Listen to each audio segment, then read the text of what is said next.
Hey guys, I'm Urizi. This story is all about what if Naruto was the son of a goddess. Kurama had a jutsu to save him. The only problem? It didn't quite work as intended. And now Naruto is reborn in a world where gods and monsters roam the lands.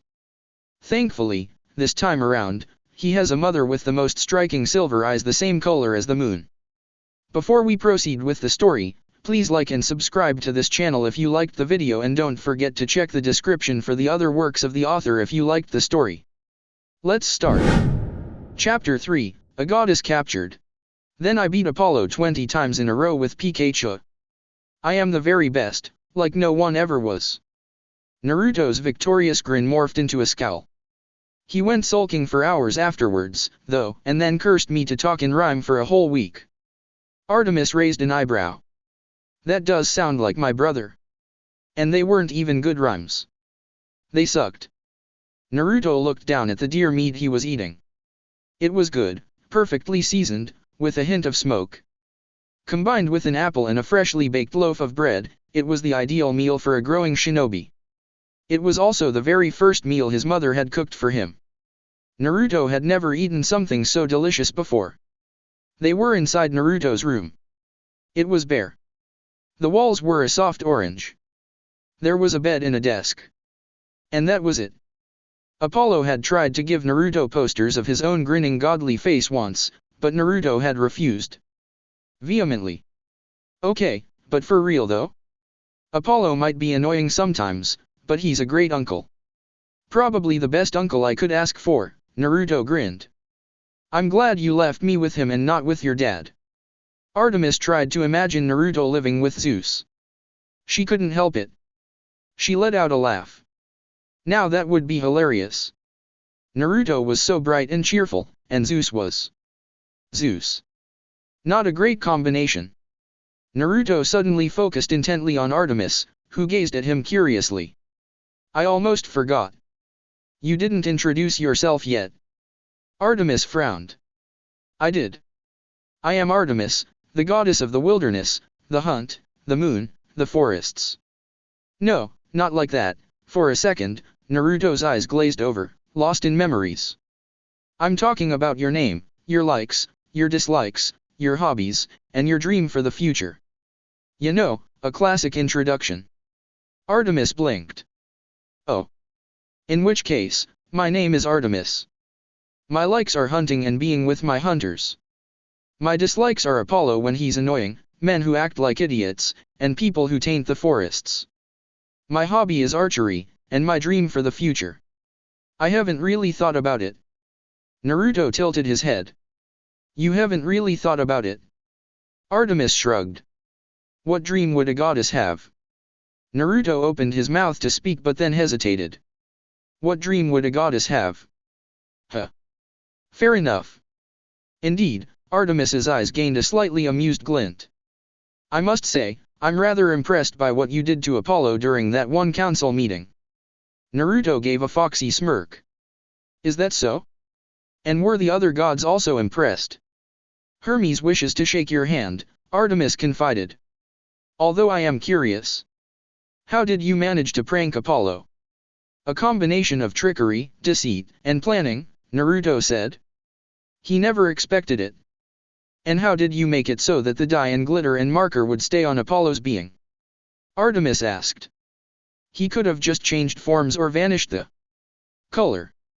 Did I mention the planning part? And suddenly, Naruto looked downright devious.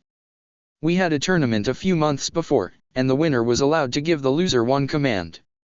I won, and I kept the command in reserve until the perfect opportunity presented itself. Artemis frowned. I can't imagine Apollo holding up his end of the agreement. It was enforced by the sticks. Artemis paused. You're good. I know, Naruto grinned. They chewed contentedly, falling into a comfortable silence. I'm amazed, Naruto, Artemis said after a while. Naruto glanced over, confused. Huh? Amazed at what? Artemis smiled at him. Your capacity to forgive others. I had not expected this when I came here today. Naruto looked away, slightly embarrassed at the praise. Oh, thanks. Artemis nodded. Indeed. I mean, it's not that amazing or anything, Naruto said modestly, rubbing the back of his head. And besides, I wanted to forgive you, you know. You did. Artemis looked genuinely confused. Naruto stared at her. Of course. We're family. You're my mother. Artemis regarded Naruto for a few moments. I can see why Hestia likes you. You've spoken to Hestia about me? Naruto asked in shock. She was the one that convinced me to come today, Artemis admitted. Naruto's eyes widened. Then he smiled. Hestia is awesome. She is. The day passed by quickly, with Naruto filling Artemis in everything that's happened so far in his life. Soon, the sun began to set and the moon began to rise into the night sky. Artemis stared out the window, waiting patiently for the sun to finish setting. Unfortunately, she was the only patient being in the room. Can we go yet? Naruto whined. No. Is it time yet? No. Now. No. How about? Naruto. Shut up.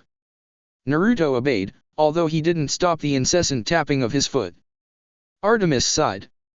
Perhaps motherhood would be slightly more difficult than she had thought. Although, looking down at Naruto, who could barely contain his excitement at finally being able to leave the mansion, reunite with the forest, hunt under the moon, and, above all, spend time with her. Artemis smiled. Motherhood may be difficult, but then again, nothing good in life comes easy. When you said that you would conceal my presence. Naruto's eyes twitched. I thought that you would pull out some ancient, arcane magic. Artemis tilted her head. Technically, this is ancient magic. The particular spell I used is several thousand years old. That's not the point. Naruto snapped. Artemis frowned. Is there a problem? Yeah. Naruto gestured at himself. Auburn hair, silver eyes, whisker marks on the cheek. Perfectly normal. What wasn't normal, however, was the length of his hair or the feminine features he had. There was also something missing between his legs. Why am I a girl? Isn't it obvious? While we are in the mansion, you are completely shielded from detection. However, I cannot replicate the mansion's effect out in the wilderness without expending an immense amount of energy that the gods will notice, Artemis explained. I'd rather not actively draw attention to us. Huh? Artemis tapped her fingers against her thigh. Think of it like this. The problem here isn't that the gods will somehow magically sense your presence the moment you step outside the doors. Otherwise, Thalia Grace would have been discovered the day she ran away. No, the problem is that you look so similar to me, any god that happens to glance down at us will instantly know you are my son. That still doesn't explain why I'm a girl. The best way to prevent discovery is to hide in plain sight. Which is going to look more suspicious, a young boy shrouded in mist and magic or a young girl that is most likely one of my hunters? We just need to get you some colored contact lenses, and you'll look just like one of my hunters. Naruto nodded slowly. That actually made perfect sense. It wasn't that Naruto was opposed to looking like a girl. He used the sexy no jutsu all the time and he felt no shame in doing so. He was opposed to genuinely being a girl though. He could dispel the sexy no jutsu, he couldn't with this. He was a man, damn it. Of course, I'll still mask your demigod smell. Then Artemis smiled amusedly. Besides, I think I prefer it when you're a girl. No. Naruto shouted. I'm a guy.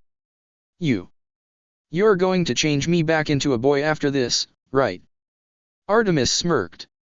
We'll see. Mom. Naruto cried in protest. Artemis froze. Naruto looked at her confusedly. What was the matter? Oh. That was the first time that Naruto had called Artemis mom. Naruto began hesitantly, am I allowed to call you mom? Is it too casual for a goddess? I mean, if you don't like it, I can always call you mother or even Lady Artem. No, Artemis said softly. Mom is fine. All right, Naruto smiled, unconsciously tucking a strand of hair behind his ear. They stood there in silence for a second looking at each other, both still new to the situation. Wait. Naruto's head whipped to stare at his hand, mystified. Had he just tucked a strand of hair behind his ear? Did I just perform an entirely girl action? I believe you did, Artemis confirmed. I'm already being affected, Naruto breathed in horror. He quickly brought the strand of hair back to where it was, then ran his hand through his hair to make it messy for good measure. Come along now, child. It's time for the hunt. Artemis turned around and began walking through the halls. You shall remain a girl for now. It would be impossible for me to allow you to venture outside otherwise. But you can't, you know what, fine. Naruto quickly caught up to her, falling into step. This was the same as the sexy no jutsu, he chanted. This was the same as the sexy no jutsu. Except that, unlike the sexy no jutsu, Naruto was actually a girl. Don't blink, Artemis instructed. Gah. Naruto brought his hand up to rub at his eyes, but Artemis grabbed his wrist. Don't rub at it either, Artemis warned. I just materialized colored contact lenses in your eyes, and you don't want them to end up in the back of your skull. Naruto stilled immediately. Can that happen? Artemis shrugged. Probably. I don't see why not. I've never used these before. They're one of Apollo's creations. Say no more, Naruto gingerly lowered his hand. Artemis reached the mansion door. She turned around, facing Naruto. Are you prepared? I was born prepared, Naruto grinned. Technically, he was. After all, he was reborn with all of his memories and shinobi skills intact. And there's not much more prepared you can get. That's the spirit. Artemis opened the door and stepped out, beckoning Naruto to come after her. Naruto hesitantly took a step forward. And another step. And another. And finally, for the first time in a year and a half, he was outside again. He breathed in fresh air, basking under the moonlight. Artemis was watching him with a small smile on her face. How does it feel to be out at last? It feels awesome, Naruto whispered. But at the same time, he felt a small pang of guilt and regret. Naruto had been confined for a year and a half indoors. Kurama had been confined for nearly a century, from Mito to Kushina and finally to Naruto. Was this how it had felt for Kurama? For all the Biju? To be trapped inside their Jinchuriki, never breathing in any fresh air, wishing desperately to get out and be free? And not only that, Kurama had willingly stayed inside Naruto. Kurama had given up all of this to remain by Naruto's side and be Naruto's partner. Naruto's appreciation for Kurama suddenly grew tenfold. Naruto resolved to hug Kurama the moment he woke up, whether Kurama wanted to or not. Then let's go. With that, Artemis blurred, sprinting away and melting into the shadows. She's fast. Chakra pumped through Naruto's body as he sprinted behind Artemis. She stuck to the shadows, and half the times Naruto could barely see her, instead relying on his other senses. Which was probably the point, Naruto realized. She's keeping to the shadows to minimize the chances of discovery. Good idea. Naruto retraced Artemis's path, copying all of her movements. Where she stepped, he stepped. Where she jumped, he jumped. She was showing him the optimal route for maximum stealth, and Naruto was going to follow it. Within a minute, they were in the forest. Naruto gasped, feeling a sudden rush of energy. He focused within himself. Ever since he was reborn, he could sense two energies inside of him. One was chakra.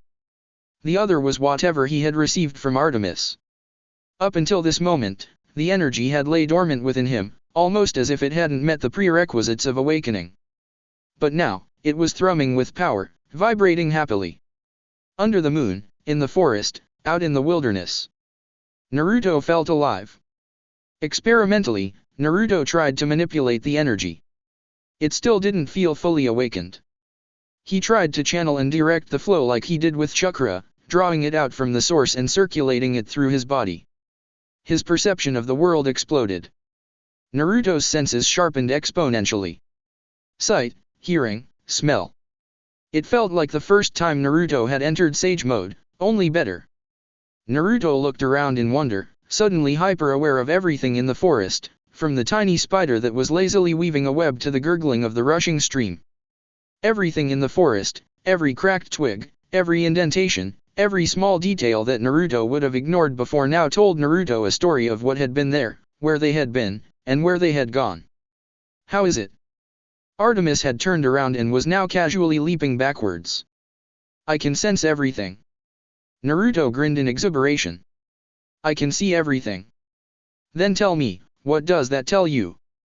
Artemis pointed down at a small depression in the ground. A partial print. Virtually invisible. To Naruto, however, the information it held was as clear as day. Rabbit. Fully mature, though a little bit on the light side. Traveled forward to that bush, then shifted directions and headed about 24 degrees to the left for about 12 meters. Stood still next to that raspberry bush before heading north. Naruto didn't know how he knew these things. It just popped into his mind instinctively. Observation, analysis, and conclusion all took place in a split second without any conscious thought. Intuition, taken to the next level. Was this what it meant to be half-god? Not bad. Artemis halted abruptly, dropping down, and landing without a sound. Naruto jumped down next to her. How does this work? Naruto asked excitedly. Artemis smiled. I am the goddess of the wilderness, the forests, and the hunt. As my child, you may not have as flashy powers as a child of Zeus, but make no mistake, heightened senses and an intuition that approaches divination can be as powerful as any lightning bolt. I'd take this over lightning bolts any day, especially since lightning bolts were Sasuke's thing. They are rather overrated, Artemis agreed. Naruto opened his mouth, but then shut it in wonder when he noticed something. I can see a feather stuck to a branch 30 feet ahead of us, and at the same time, I somehow know of the owl that just took flight about 180 feet behind us without looking at it. I didn't hear it, I didn't see it, I just somehow knew. Artemis nodded. As I said, you possess an intuition that approaches the level of divination. It is what mortals would call a sixth sense. Can you punch me real quick? Artemis blinked. I'm sorry. Oh, I wanna test something out. Please? I'll dodge it, promise. Naruto eagerly stood there, awaiting to be hit. Very well, then.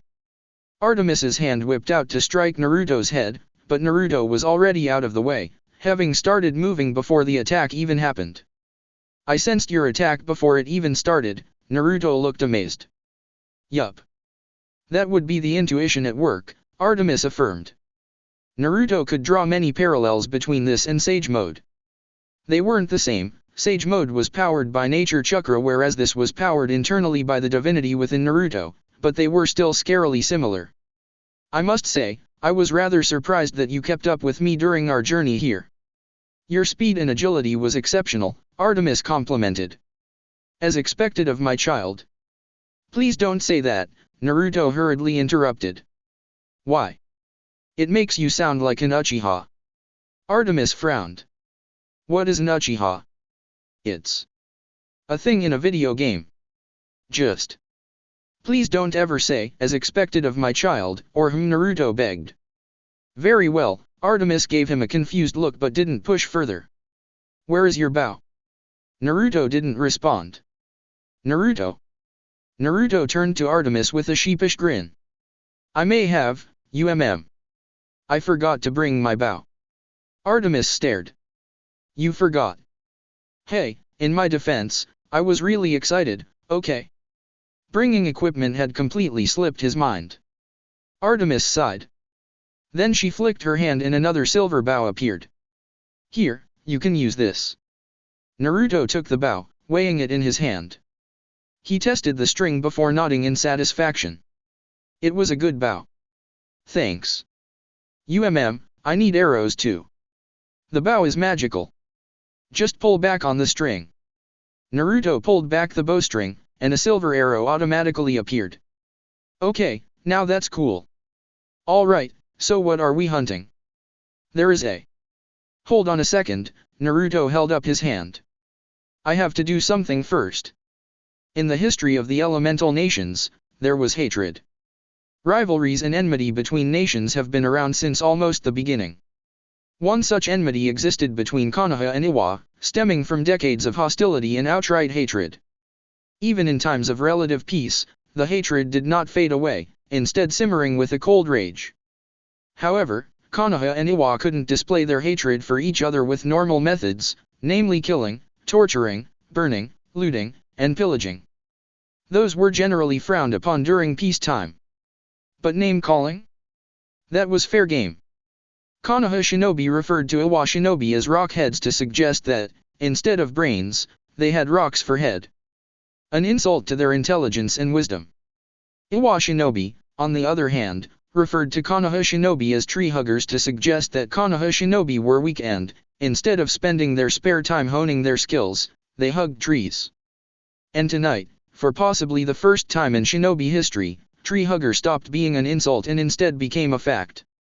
Artemis watched on confusedly as Naruto walked up to a tree, gazed reverently up at it, then gave it a crushing hug. "I've missed you, holy log. The target is a deer. Your objective is to strike her down before dawn." "My objective? Aren't you also hunting tonight?" Naruto frowned. Artemis shook her head. "For now, I'll simply observe. I wish to see your skills and abilities." "Got it." Naruto closed his eyes, reaching out with his senses. "So, which deer is it? Is it the one about 240 meters to the left?" "Negative. The one standing next to the... I don't even know that plant's name." "The one with the sharp, spiky leaves." "Negative. Is it the one drinking from the stream about 80 feet ahead of us?" "Affirmative." Naruto opened his eyes, grinning. "This will be easy. Forget about striking her down before dawn, I'll do it in less than an hour." Artemis's eyes narrowed. "Is that so?" "Definitely. It's a deer. It can't fight back. What is it supposed to do?" Naruto focused intently on the deer. Slowly, the world around him became muted until only Naruto, Artemis, and the deer existed. Everything else became inconsequential, insignificant. Let the hunt begin. In less than a second, Naruto crossed the distance, an arrow already nocked and aimed to fire. He let it loose, watching in satisfaction as it streaked towards the deer's head, and then the deer blurred out of existence, leaving behind distinct after-images. What the hell just happened? Naruto turned his head to see the deer already a solid 100 feet away. It seemed to be glaring at him. "It will be easy, Artemis stood next to Naruto, observing his reaction. "That is not an ordinary deer." The deer in question had already stopped glaring at Naruto and was instead bending down and nibbling at something on the ground. Naruto's hands twitched. Was the deer ignoring him? "No, it most certainly is not." Artemis tilted her head. "So, what shall you do now?" Naruto's answer came in the form of him jumping straight up and onto the branch of the tree. It trembled under his weight but didn't crack. He shot several more silver arrows at the deer, eyes narrowing when the deer dodged them all effortlessly. This may actually be difficult. Time to mix up his strategy. Naruto shot 3 arrows directly up before shooting another 3 arrows in rapid succession. The first arrow reached the deer, who sidestepped to the left, straight into the path of the second arrow. It couldn't dodge to the right again because Naruto's third arrow would hit it. It couldn't go backwards, and going forwards was out of the question. The only option was to dodge to the left again, where it will then be trapped by the 3 arrows Naruto had shot directly upwards and was now making its way down in a triangle formation. Naruto smiled victoriously. He had won. Now all he had to do was to wait for the deer to dodge to the left, and then... The deer dashed forward, bending its legs and sliding on the ground, the second arrow passing harmlessly over its head. Then it instantly stood up again and cocked its head at Naruto, as if asking him, "Is that all you've got?" Was the deer taunting him? Not bad. Artemis sat in the branch in the tree besides his. "You tried to predict where the deer would dodge. But the deer can read the trajectories of my arrows.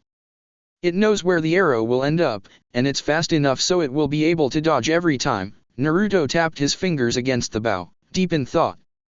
"Which means..." Naruto shot 3 arrows at the deer once more, who faced Naruto defiantly. Naruto could see the deer tense up in preparation to dodge, then relax when it became clear that all 3 arrows wouldn't even come close to hitting it. The deer glanced at Naruto skeptically, as if saying, "Dude, seriously?" Naruto smirked. He could never have done this back in his old body, but now, Naruto was able to pull off some Itachi-level projectile attacks. The first arrow flew upwards in an arc, where the second arrow intercepted it, knocking the first arrow downwards right into the third arrow, skewing its path sideways to ricochet off of a rock on the ground and upwards to the deer's underbelly. The arrow neared the deer, getting closer and closer, and then the deer vanished again in a burst of speed, the arrow hitting nothing but air. What? That's actually dumb. Ricocheting arrows to mask both their trajectories and final targets. I must say, I'm impressed, Artemis commented. The deer is still fast enough to react in time and dodge the arrows though, Naruto gritted his teeth. He sent several more arrows ricocheting off of trees and rocks, hoping to strike the deer. They all missed. Even Itachi would have difficulty hitting this thing. The deer stood tall and proud, staring down Naruto with its intelligent eyes. Its antlers, wait. Antlers. Naruto had been focused more on its smug expression. His eyes hadn't moved upwards to look at the top of the deer's head at all this entire night, almost as if there was an invisible force stopping him. Even now, he could barely see what was on top of the deer's head. Genjutsu. Or something equivalent to it. The moment he realized that, the illusion lifted, revealing large golden antlers sitting on top of the deer's head. Its hooves were bronze. That was probably the most expensive deer in the world. Naruto blinked. Dispelling that illusion was infinitely easier than dispelling a genjutsu. He didn't even need to stab himself. That's not just a deer. That's a hind, the Serenian hind. Naruto whirled around to stare incredulously at Artemis. You sent me to hunt the Serenian hind on my first hunt. Artemis inclined her head. What better way to gain an understanding of your skills and personality than watching you hunt an unhuntable prey? Unhuntable. Naruto frowned. Didn't Heracles capture her once? Heracles. Naruto edged away slowly from Artemis as she began to literally radiate danger. I was under orders from father to temporarily lift my blessings and allow that scum to capture her. Oh. That, wasn't in the myths. I would think not. There are many important things missing from Heracles' myth. Artemis took a deep breath. When she exhaled, she was calm again. Do me a favor, Naruto, and never ever end up like Heracles. I won't, Naruto assured. Heracles had a terrible madness, having beaten his own teacher to death over the head with a lyre. Even Naruto didn't kill anyone when he was in hatred cubiform. He turned to the deer, who was watching him smugly, every so often turning her head so that Naruto could admire her antlers from all directions. Unhuntable, huh? So I was never meant to capture her or kill her. Artemis nodded. Indeed. I apologize for the deception, but it was the best way for me to see the full extent of your skills. If you knew it was an impossible task from the beginning, I do not think you would have tried as hard. Yeah, it's fine. At least you didn't toss me off a cliff or anything, Naruto coughed lightly. Right. Artemis gave him a confused look but didn't ask. In any case, let us begin the hunt for real. I have stockpiled some. No, Naruto narrowed his eyes. Excuse me. No. I said that I would take down the hind in less than an hour. I gave you my word, and I never go back on my word. Unquenching flames of determination roared to life. Naruto. Do you know what unhuntable means? It means it cannot be hunted, Artemis explained dryly. I don't care, Naruto brought his hands together in a familiar cross-shaped seal. I don't quit. I don't run. And I never give up. Artemis sighed. Well, that's good and all, but I'm afraid it's futile to. Kage Bunshin no Jutsu. Artemis's eyes widened in shock. It was like the night he had fought against Mizuki. Clones appeared on every available surface. On the branches, standing parallel to the ground on trees, on the ground. Countless numbers of clones, each with a bow in their hands and an arrow drawn. The Serenian hind drew back, startled at the sudden multiples of Naruto. It quickly turned around, only to be met with another wall of clones. The hind was completely surrounded on all sides. All right, listen up, you stupidly fast hind. I'm going to say this once, and only once. Naruto strolled forward, a veritable army of clones behind him. You have one chance to surrender unconditionally. If you do so, I give you my word that you shall not be harmed. If you do not, then we'll see if you can outrun all of these arrows. To accentuate his point, all of his clones knocked another 5 arrows into their bows, bringing the grand total to 6. The hind nervously stepped back, head twitching wildly side to side, as if scanning for a way to get out. You are surrounded on all sides. And, in case you're thinking of simply charging and bulldozing past us with your overwhelming speed. Naruto's eyes took on a dangerous glint. I assure you, in terms of close combat, you won't even stand a chance. The hind tilted its head at Naruto challengingly. Naruto simply smiled. By all means, go ahead and try it. You think you're fast? You haven't seen speed yet. The hind turned to look at Artemis for help, who was still staring at all the clones in astonishment and disbelief. She can't help you here, Naruto smiled dangerously. Besides, she's already allowed you to be captured once. Who's to say that she won't let it happen again? Are you willing to take that gamble? Naruto clapped his hands together in triumph. Surrender now, and you shall be spared. You have 3 seconds. 3. The hind stared at Naruto. 2. The hind looked unsure. 1. Naruto raised his hand and the clones prepared to fire. The hind dropped down to the ground, reluctantly bowing its head. A clear sign of surrender. Naruto smiled. Success. What are those? Artemis spoke up, shock and confusion evident in her voice. They're my clones, Naruto said. Duh. He winced internally. Duh. Watching those movies had been a mistake. Clones. Artemis repeated. Okay. How did you form these clones? I have this energy within me, you know? So I just kinda shaped it, and my clones appeared. Technically, that was the truth. It must have come from your father's side, Artemis muttered. Naruto. Answer me truthfully. Have you been in contact with your father at all? No, Naruto answered. He refused to acknowledge Kurama as his dad. His father was Minato Namikaze, and Naruto hasn't seen him since Kaguya was defeated and Naruto died. I see, Artemis stared intently at Naruto for a second before relaxing. Well then. That's an interesting power. Clones of yourself. Naruto grinned. They're awesome, right? Oh, that reminds me. The clones dispelled all at once, releasing a fog of chakra smoke. So, did I do good, or did I do good? Naruto crossed his arms, pleased with himself. You did surprisingly good. Artemis looked at the hind still on the ground, who stared mournfully back up at her.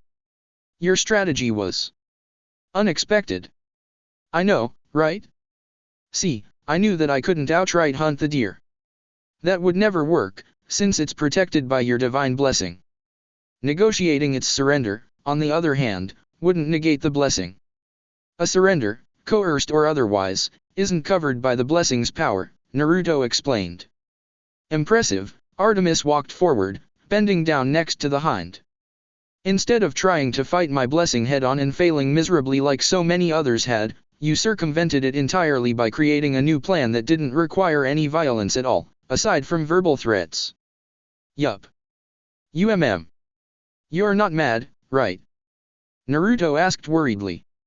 Gods and goddesses tended to get offended easily, Naruto remembered belatedly, and it would suck if Artemis became mad at him. Mad? Of course not, Artemis tapped the deer on the top of its head. It nodded before disappearing once more in a burst of speed. Naruto's senses could barely keep up with it. You displayed human ingenuity and creativity to take down your foe. Why would I be mad? Naruto wasn't entirely sure how to answer. Artemis understood. Ah. I'm not like the other gods, Naruto. As long as you don't outright disrespect me, then we're good. Naruto let out a sigh of relief. Understood. Although, out of curiosity, if you did reach 0, would you have shot at her? Artemis awaited Naruto's answer, intrigued. Naruto smirked. Nope. It was just a bluff, a con, and a negotiation. If the hind didn't surrender, then I would have just let her go. Artemis stared at Naruto incredulously. Then she laughed. I can see how you managed to prank Apollo. Well played, Naruto. Well played. After that, hunting the monsters Artemis had stockpiled was a little too easy. So easy, in fact, that after watching Naruto make a clean kill while yawning, Artemis created a new rule. Naruto. From now on, you are only allowed to shoot at my arrows to kill the prey. Wait, what? And so, Artemis would fire randomly in all directions, and it was up to Naruto to shoot arrows at her arrows to alter the trajectory so that it would hit the moving target. Slightly more difficult. Hey, who's better at archery, you or Apollo? Naruto asked while firing 2 arrows in quick succession. The first arrow bounced off of a tree and struck Artemis's arrow, knocking it straight into Naruto's second arrow, which sent Artemis's arrow right into the skull of the small bird that had a sharp iron beak. It disintegrated into dust. Naruto smiled in satisfaction. That was definitely Itachi-level projectile mastery. I am, of course, Artemis said dismissively. Just because he's the god of archery, everyone automatically assumes he's the better one. They're all wrong. That's what I thought. The moment Naruto stepped out of the forest, he stumbled as his state of perfect awareness faded away. I feel blind, Naruto mourned, looking down at the ground. Information no longer instinctively sprang to life in his mind. He was completely cut off. How do you get used to this? Artemis hummed. Give it some time. So, how was it, Naruto? Why are you a girl?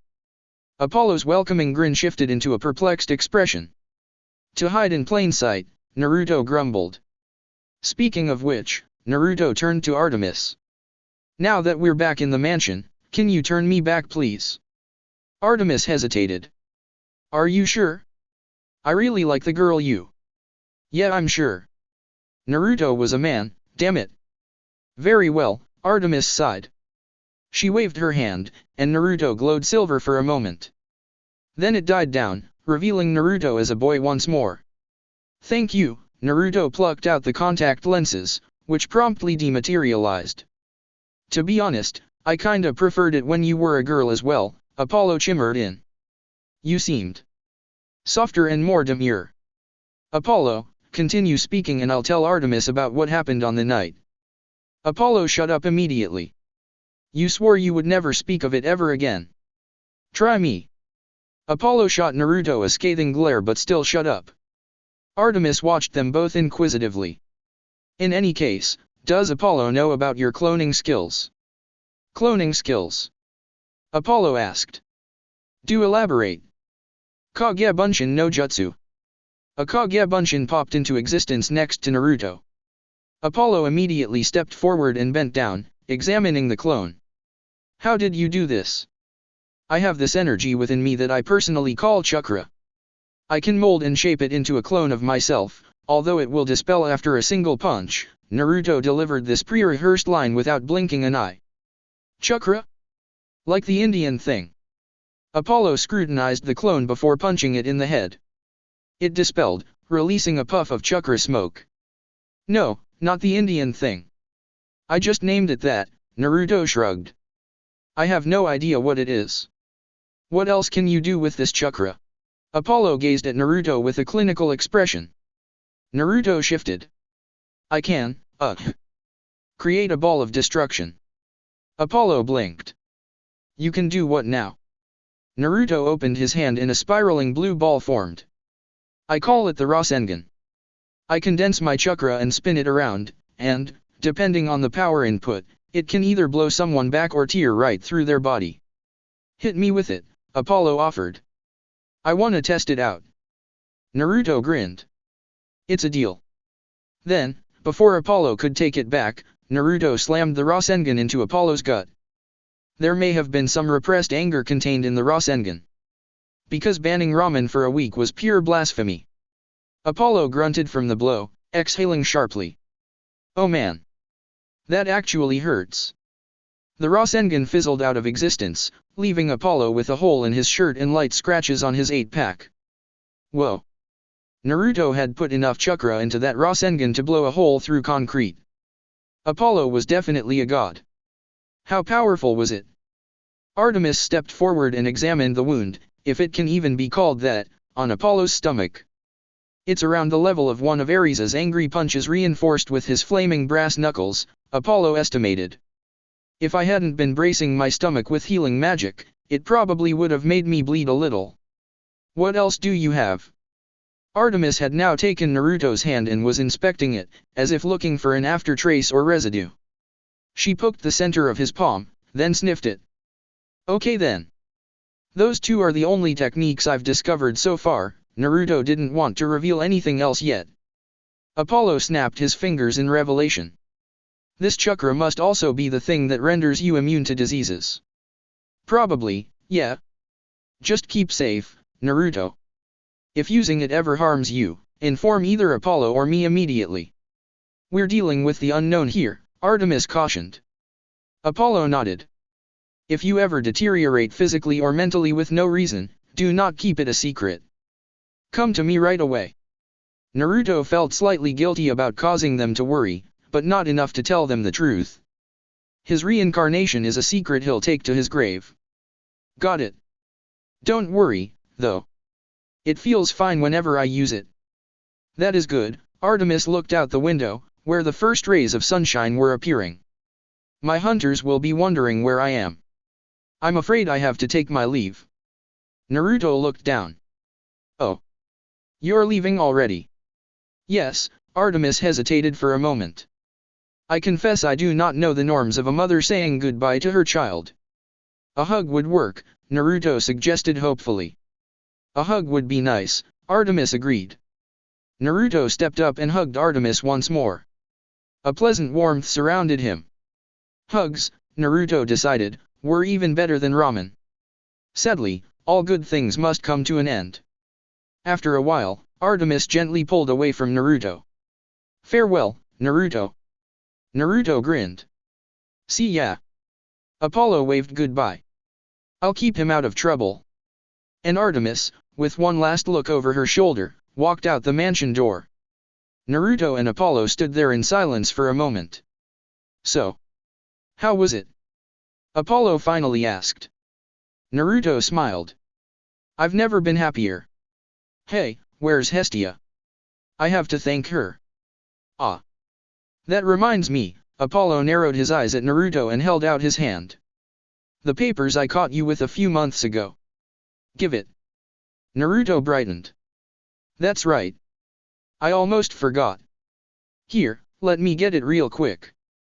Apollo blinked, surprised at Naruto's enthusiasm. You're not going to keep it a secret? Deny its existence. Create a diversion to buy you time to destroy the evidence. Nope. Naruto quickly went into his room and grabbed the stack of papers. Apollo followed him in, looking around Naruto's room. I still feel like the walls are a little too bare. Just one poster of my smiling face.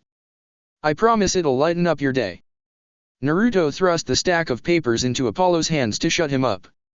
Apollo read the words on the top of the page. The Tale of the Utterly Gutsy Shinobi.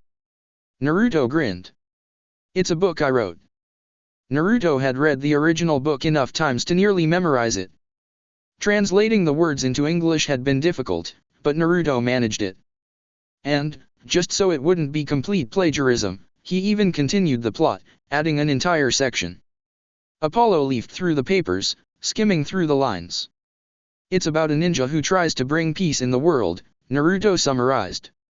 He met someone who had once been just as idealistic as he was, but slowly grew bitter and cynical of the world because of the pain he's experienced. But then the hero convinces the villain that peace can still be achieved, and they all live happily ever after. And the hero's name is Nagato. Yup, Naruto wasn't going to name the hero Naruto. That would be in bad taste. And, well, the original book had been based off of Nagato, so it's only fair he named the hero Nagato. And the villain's name is Pain. Yeah, because the thing that had killed Nagato's dream had been pain. Nagato and pain. Do you like it? Naruto shyly asked. He had kept this a secret from Apollo at first because he wasn't sure if it was good or not. Even now, countless edits later, he still wasn't sure if Apollo would enjoy it. Writing was scary. Naruto had acted confident when he grabbed the stack of papers to show Apollo, but on the inside, he was a quivering mess. It was odd, really. Naruto had fought and defeated a literal goddess before. He had had countless brushes with death. But now, standing in front of Apollo, anxiously waiting for feedback on his novel, he was scared. From what I've seen so far, it's good, Apollo complimented. I like it. Naruto smiled. Wow. I did it. Thank you. I'll send this over to Muses Publishing, have them make it a book. Naruto's eyes widened. Wait, you're going to publish it? Of course, Apollo snapped his fingers and the stack of papers vanished in a flash of golden light. There. It's on their desk now. They'll have the edited version ready in about a month or so. Naruto sat back on his bed, stunned. It wasn't ready yet. Apollo waved his hand dismissively. Oh please. I saw the look in your eyes. It'll probably never be ready if you had it your way. Stop fearing about failure, man up, and just show it to the world. Don't worry, you'll thank me later. But, Naruto spluttered before sighing. You know what? I'll do it.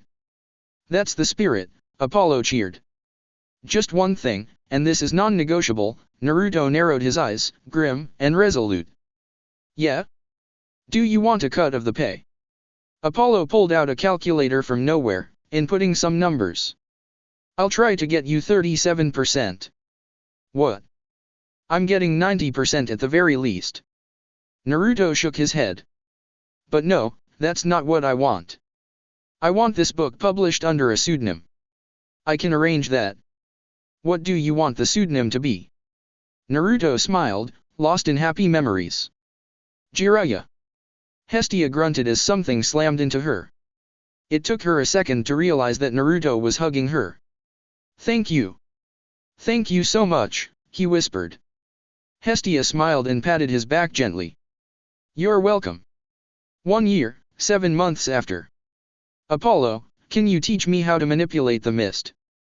Naruto had never been able to get the hang of genjutsu simply because of his abysmal chakra control.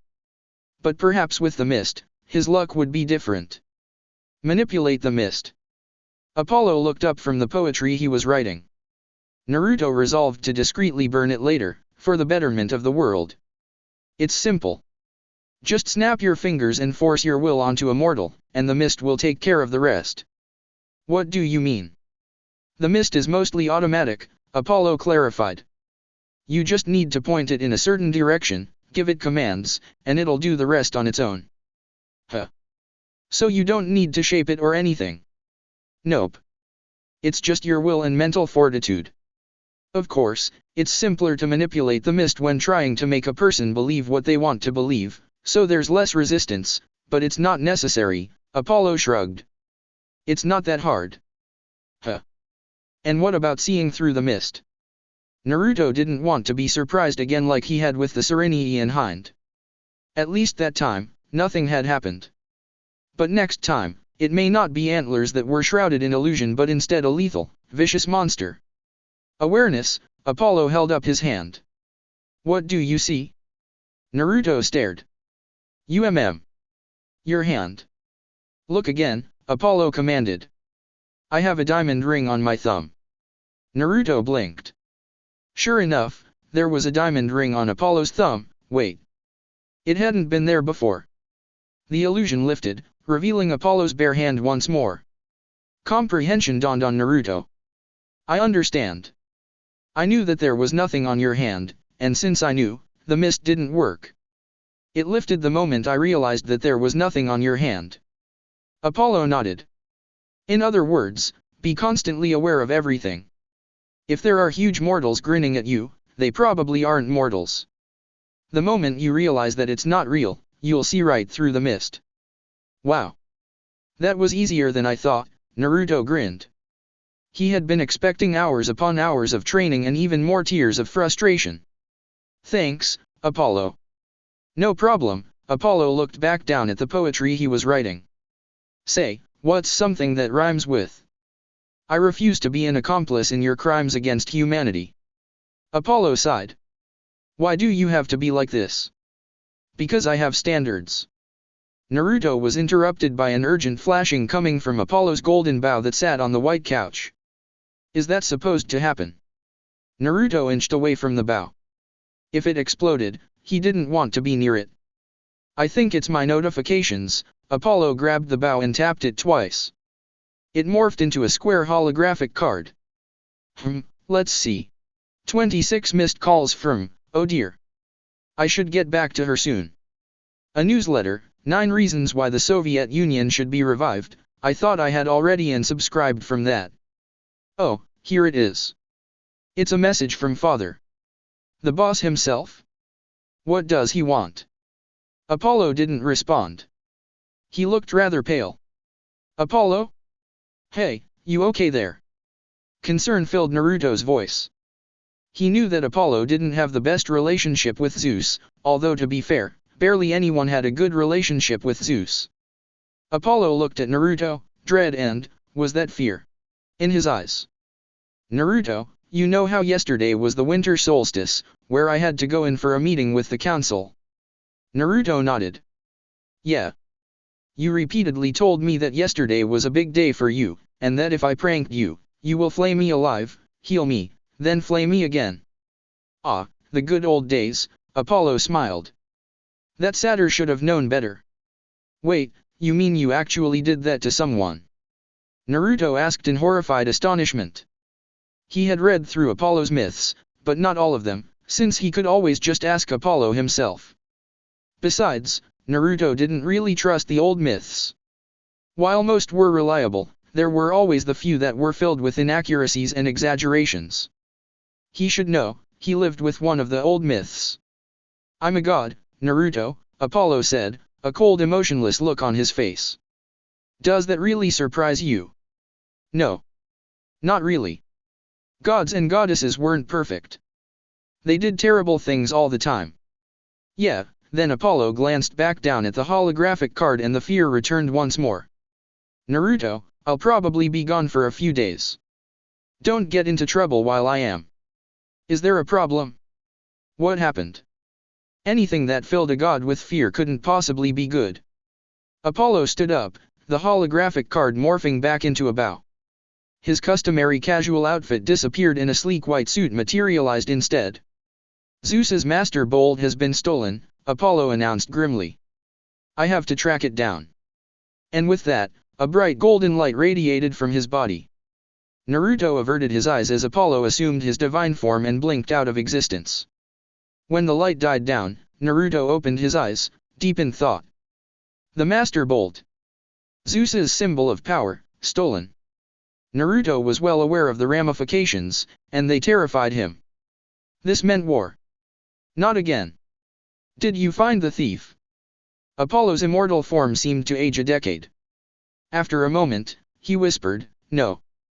Damn it. Did you find the thief? Artemis lowered her head. I was unable to track him down. Naruto didn't want to fight in a war again. Why couldn't he just enjoy the peace? 2 years after. What in Tartarus's name is Poseidon thinking? Apollo paced around, playing the violin distractedly. Even though only the violin was being played, it was as if there was an entire orchestra in the room. Different melodies, all harmonizing with each other, filled Naruto with power, strength, but also a grim determination.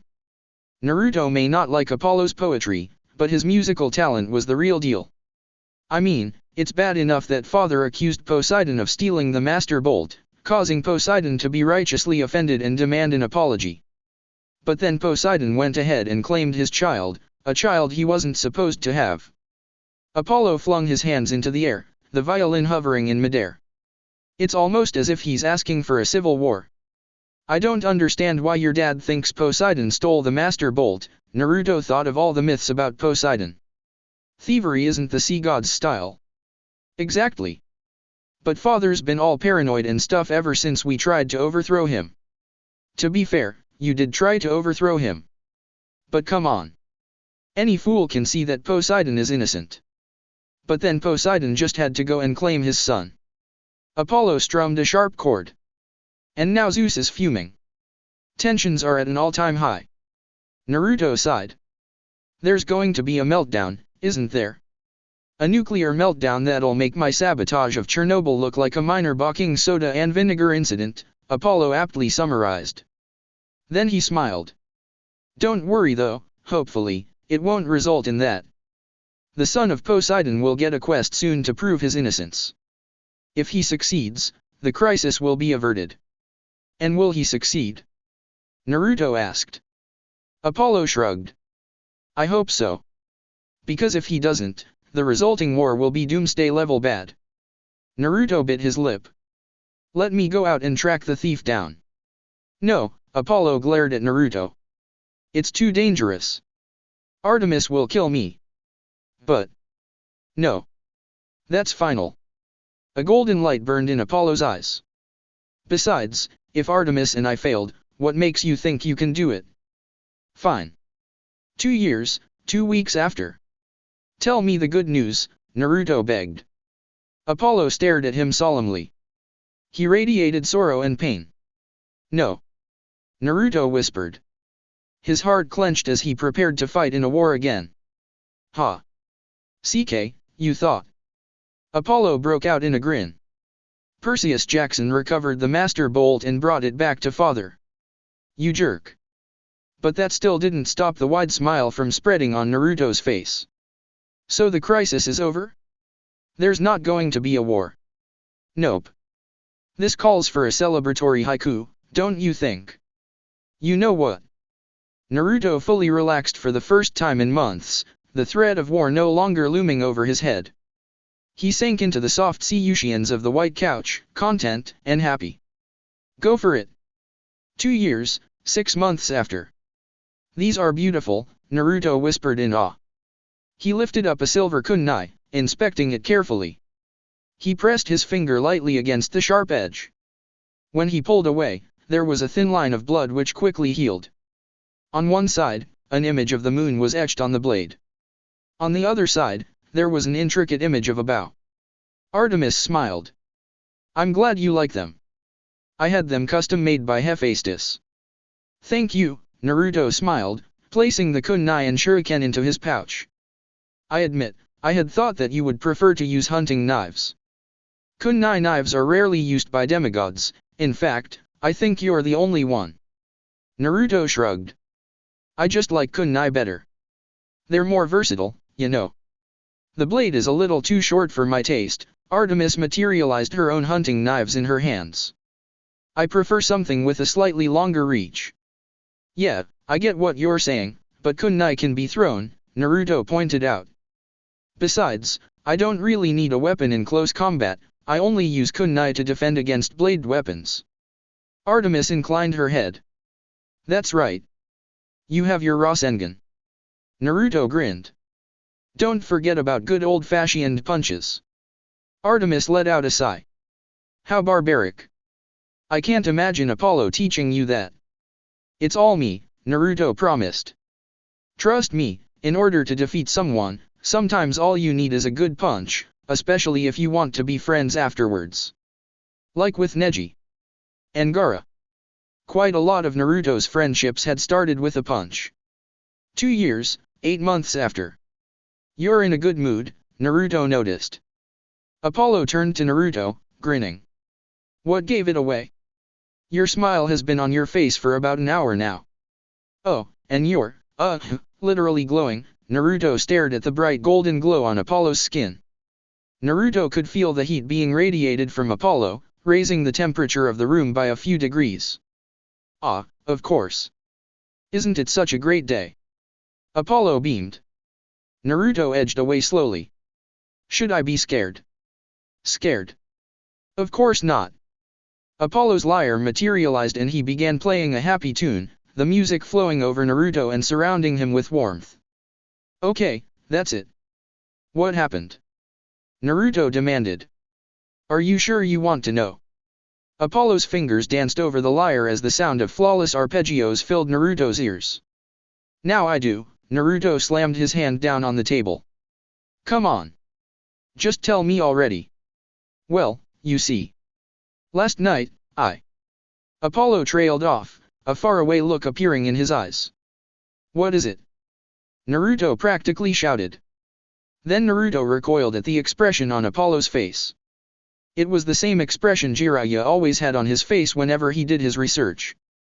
On second thought, perhaps Naruto didn't want to know. Never mind, please don't tell. Last night, Apollo interrupted happily, I was with this most wonderful singer. She was flaming hot, and the things she could do. Rasengan. Holy Zeus, what are you doing? 3 years after. Kemp Half-Blood is dying, Apollo announced, rage in his eyes. What? Naruto bolted upright. What happened? Thalia's tree was poisoned, Apollo's fists clenched. The magical boundaries no longer keep out the monsters, and soon, it will be gone altogether, allowing monsters to overrun the camp. Poisoned? You're the god of healing, right? Can't you heal it? Apollo shook his head. No. The poison is older than even me. I don't know what it is. It probably came from the depths of Tartarus. I can go help, Naruto pleaded. They're my family. Your own children are there, Apollo. Your sons and daughters. I can defend the camp. No, Apollo said with finality. You're staying here. Naruto briefly considered disobeying but ultimately decided against it. Fine. But just know that I am obeying you with massive reluctance. Apollo sighed miserably. If I thought you could help, I would let you go. But the camp already has a border patrol in place. Besides, if they succeed on the quest, then everything should go back to normal. Everything did not go back to normal. Thalia Grace, the daughter of Zeus, was revived from a tree. Naruto asked incredulously. Are you for real? Yeah, I'm surprised too, Apollo scratched his head bemusedly. The Golden Fleece's healing magic was potent enough to bring her back. Wow. Greek mythology was weird. Is she technically a dryad? Apollo opened his mouth to answer but then paused. That's a good question. Let's just take the easy route and say she's still a demigod. All right. 3 years, 5 months after. Oh no, Naruto groaned when he saw the serious expression on Apollo's face. What is it this time? Did Athena and Poseidon finally get over their rivalry and have children together? I did not need that image in my head, thanks. Did Dionysus intoxicate the entirety of Camp Half-Blood by turning everyone's drinks into wine? That actually almost happened once, I hear. Thankfully, Chiron caught it in time. Did Naruto? Apollo steepled his fingers. Listen to me.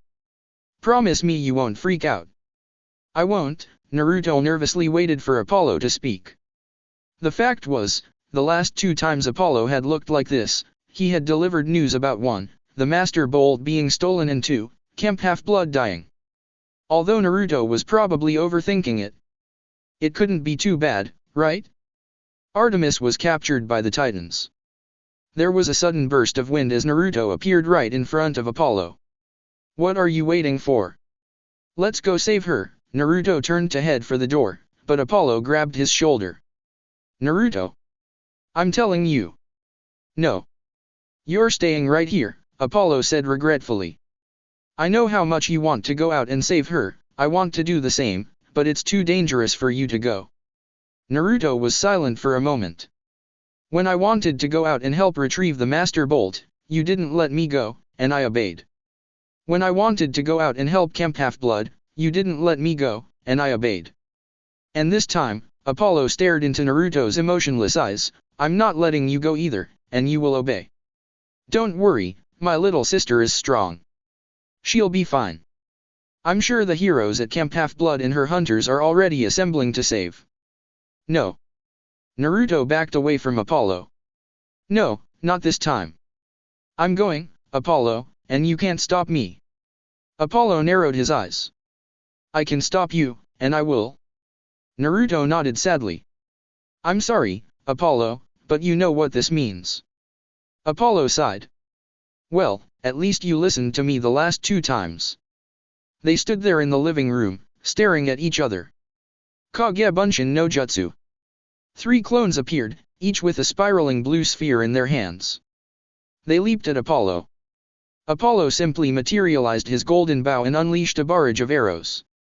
The clones dispelled, releasing smoke, and Naruto came bursting out of the smoke, kunai already deflecting Apollo's arrow. You don't want to fight me, Apollo warned. He blocked Naruto's stab with his bow, then thrust out his hand and banished Naruto backwards. Naruto landed on his feet on the wall, standing parallel to the ground. You know what? I don't care if I have to fight a god. I'm going to save Artemis, and nothing you do can stop me. More shadow clones appeared. The air was suddenly filled with kunai and shuriken traveling faster than the speed of sound.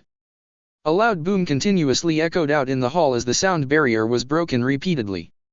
Such a harsh sound, Apollo simply shot 2 arrows which promptly exploded, releasing a concussive blast and blowing all the shuriken and kunai away from him. Trust me, I can stop you. The army of shadow clones launched another barrage of shuriken and kunai, which met the same fate as before. Just give up, Naruto. You can't possibly hope to defeat me. I don't want to have to knock you unconscious and imprison you, but I will if I have to, Apollo threatened. Naruto growled and threw down several black pellets. They released a black smoke upon hitting the ground, obscuring Apollo's vision. It's useless, Apollo fired another arrow into the smoke. It unleashed a large gust of wind, blowing all the smoke away.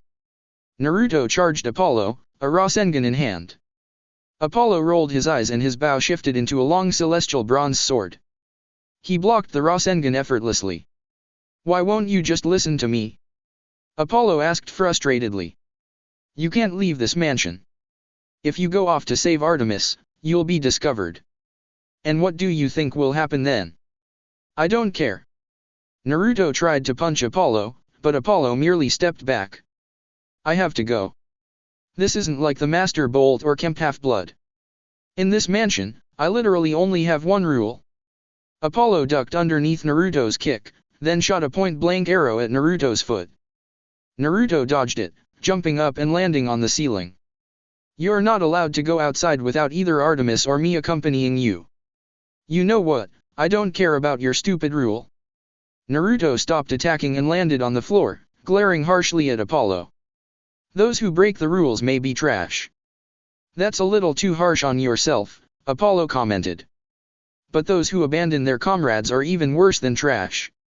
And those who abandon their family are the worst trash of all. Naruto breathed heavily. And you know, while you gods may be fine with abandoning your kids, you take that back, Apollo's eyes glowed a bright golden. I'm forbidden from interacting with them by the ancient laws. I do the best I can. Naruto paused. Okay, you're right. I'm sorry.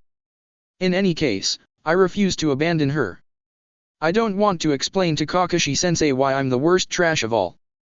You may refuse to abandon her, but I'm afraid that's what you're going to do. Apollo lifted up his bow and an arrow appeared. Naruto recognized it as a sleep arrow. Good night, Naruto. I'm sorry about this. Wait. Naruto cried.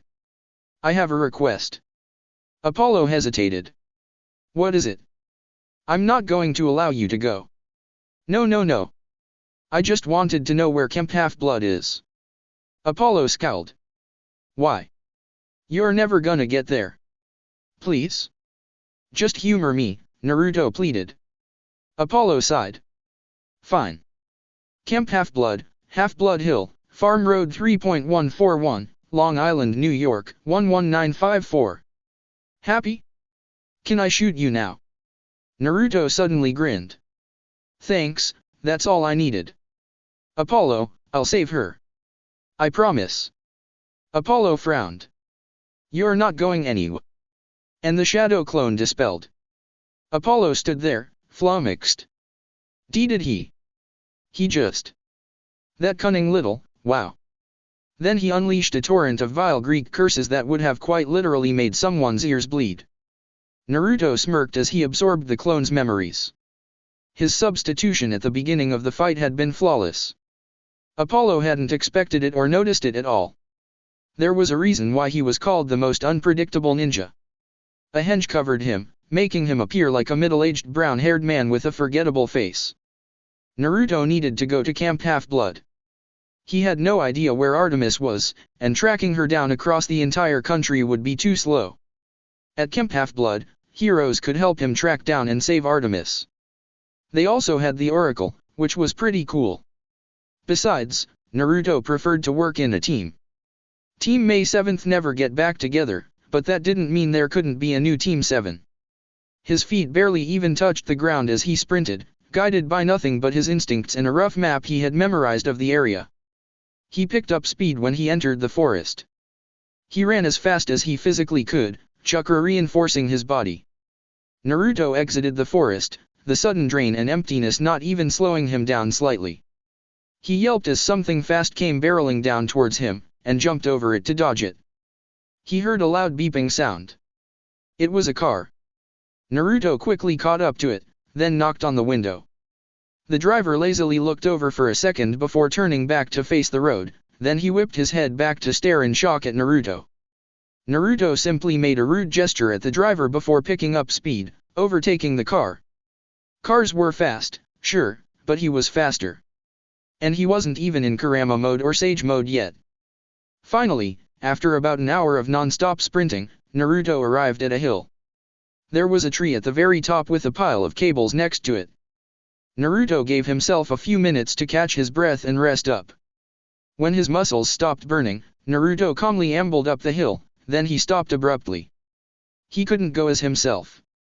Apollo was right, if the gods discovered him, it would be a catastrophe. Naruto may not even be allowed to live, much less go save Artemis. Naruto needed to conceal his appearance. He couldn't do much about his demigod smell, but hopefully, the satyrs and nature spirits wouldn't connect the dots. Going in as a middle-aged brown-haired man with a forgettable face wasn't a good idea. He needed someone else. Naruto smiled.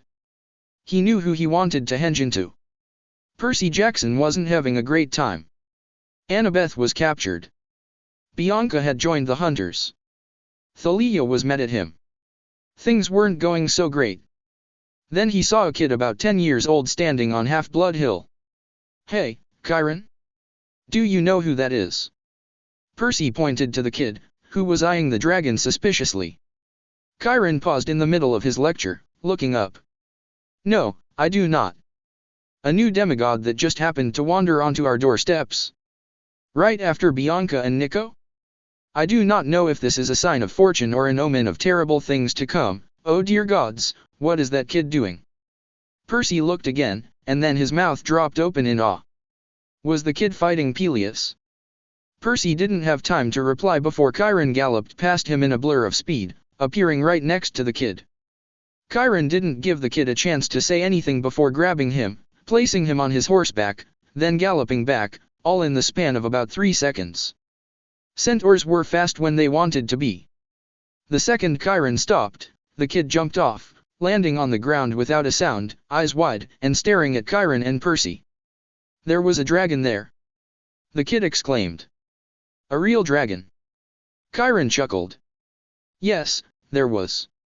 Peleus guards the golden fleece for the camp, and I would appreciate it if you didn't attempt to disembowel him. The dragon works for you." The kid looked a little sheepish. Chiron nodded. "Oh. My bad. I was a little startled." The kid rubbed the back of his head, looking down. Then he looked up. "Hey, is this Camp Half-Blood?" "It is," Chiron confirmed. "And who may you be?" Percy looked the kid up and down. "About 10 years old. Blonde, almost yellow hair. Bright blue eyes. Whisker marks on the cheeks, birthmarks." The kid grinned at them. "My name's Naruto. I'm a demigod. It's a pleasure to meet you." Chapter 4, Camp Half-Blood.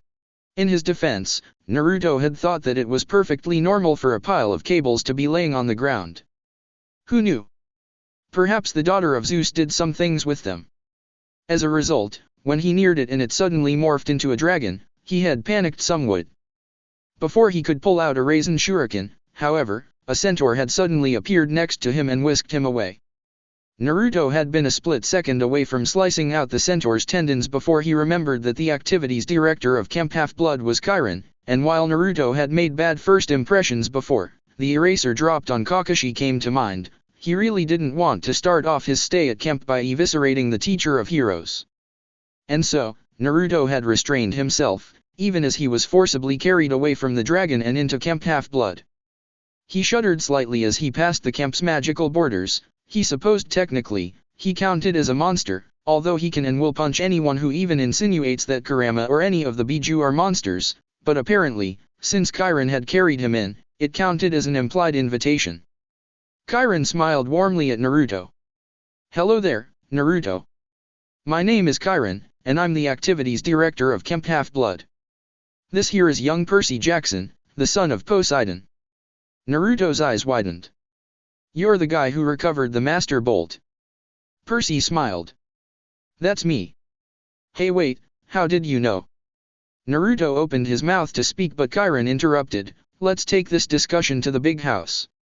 They passed numerous cabins. Naruto drew in a sharp breath when he saw a familiar silver glow being emitted from cabin 8, and they stopped in front of a large building painted sky blue with a wrap-around porch.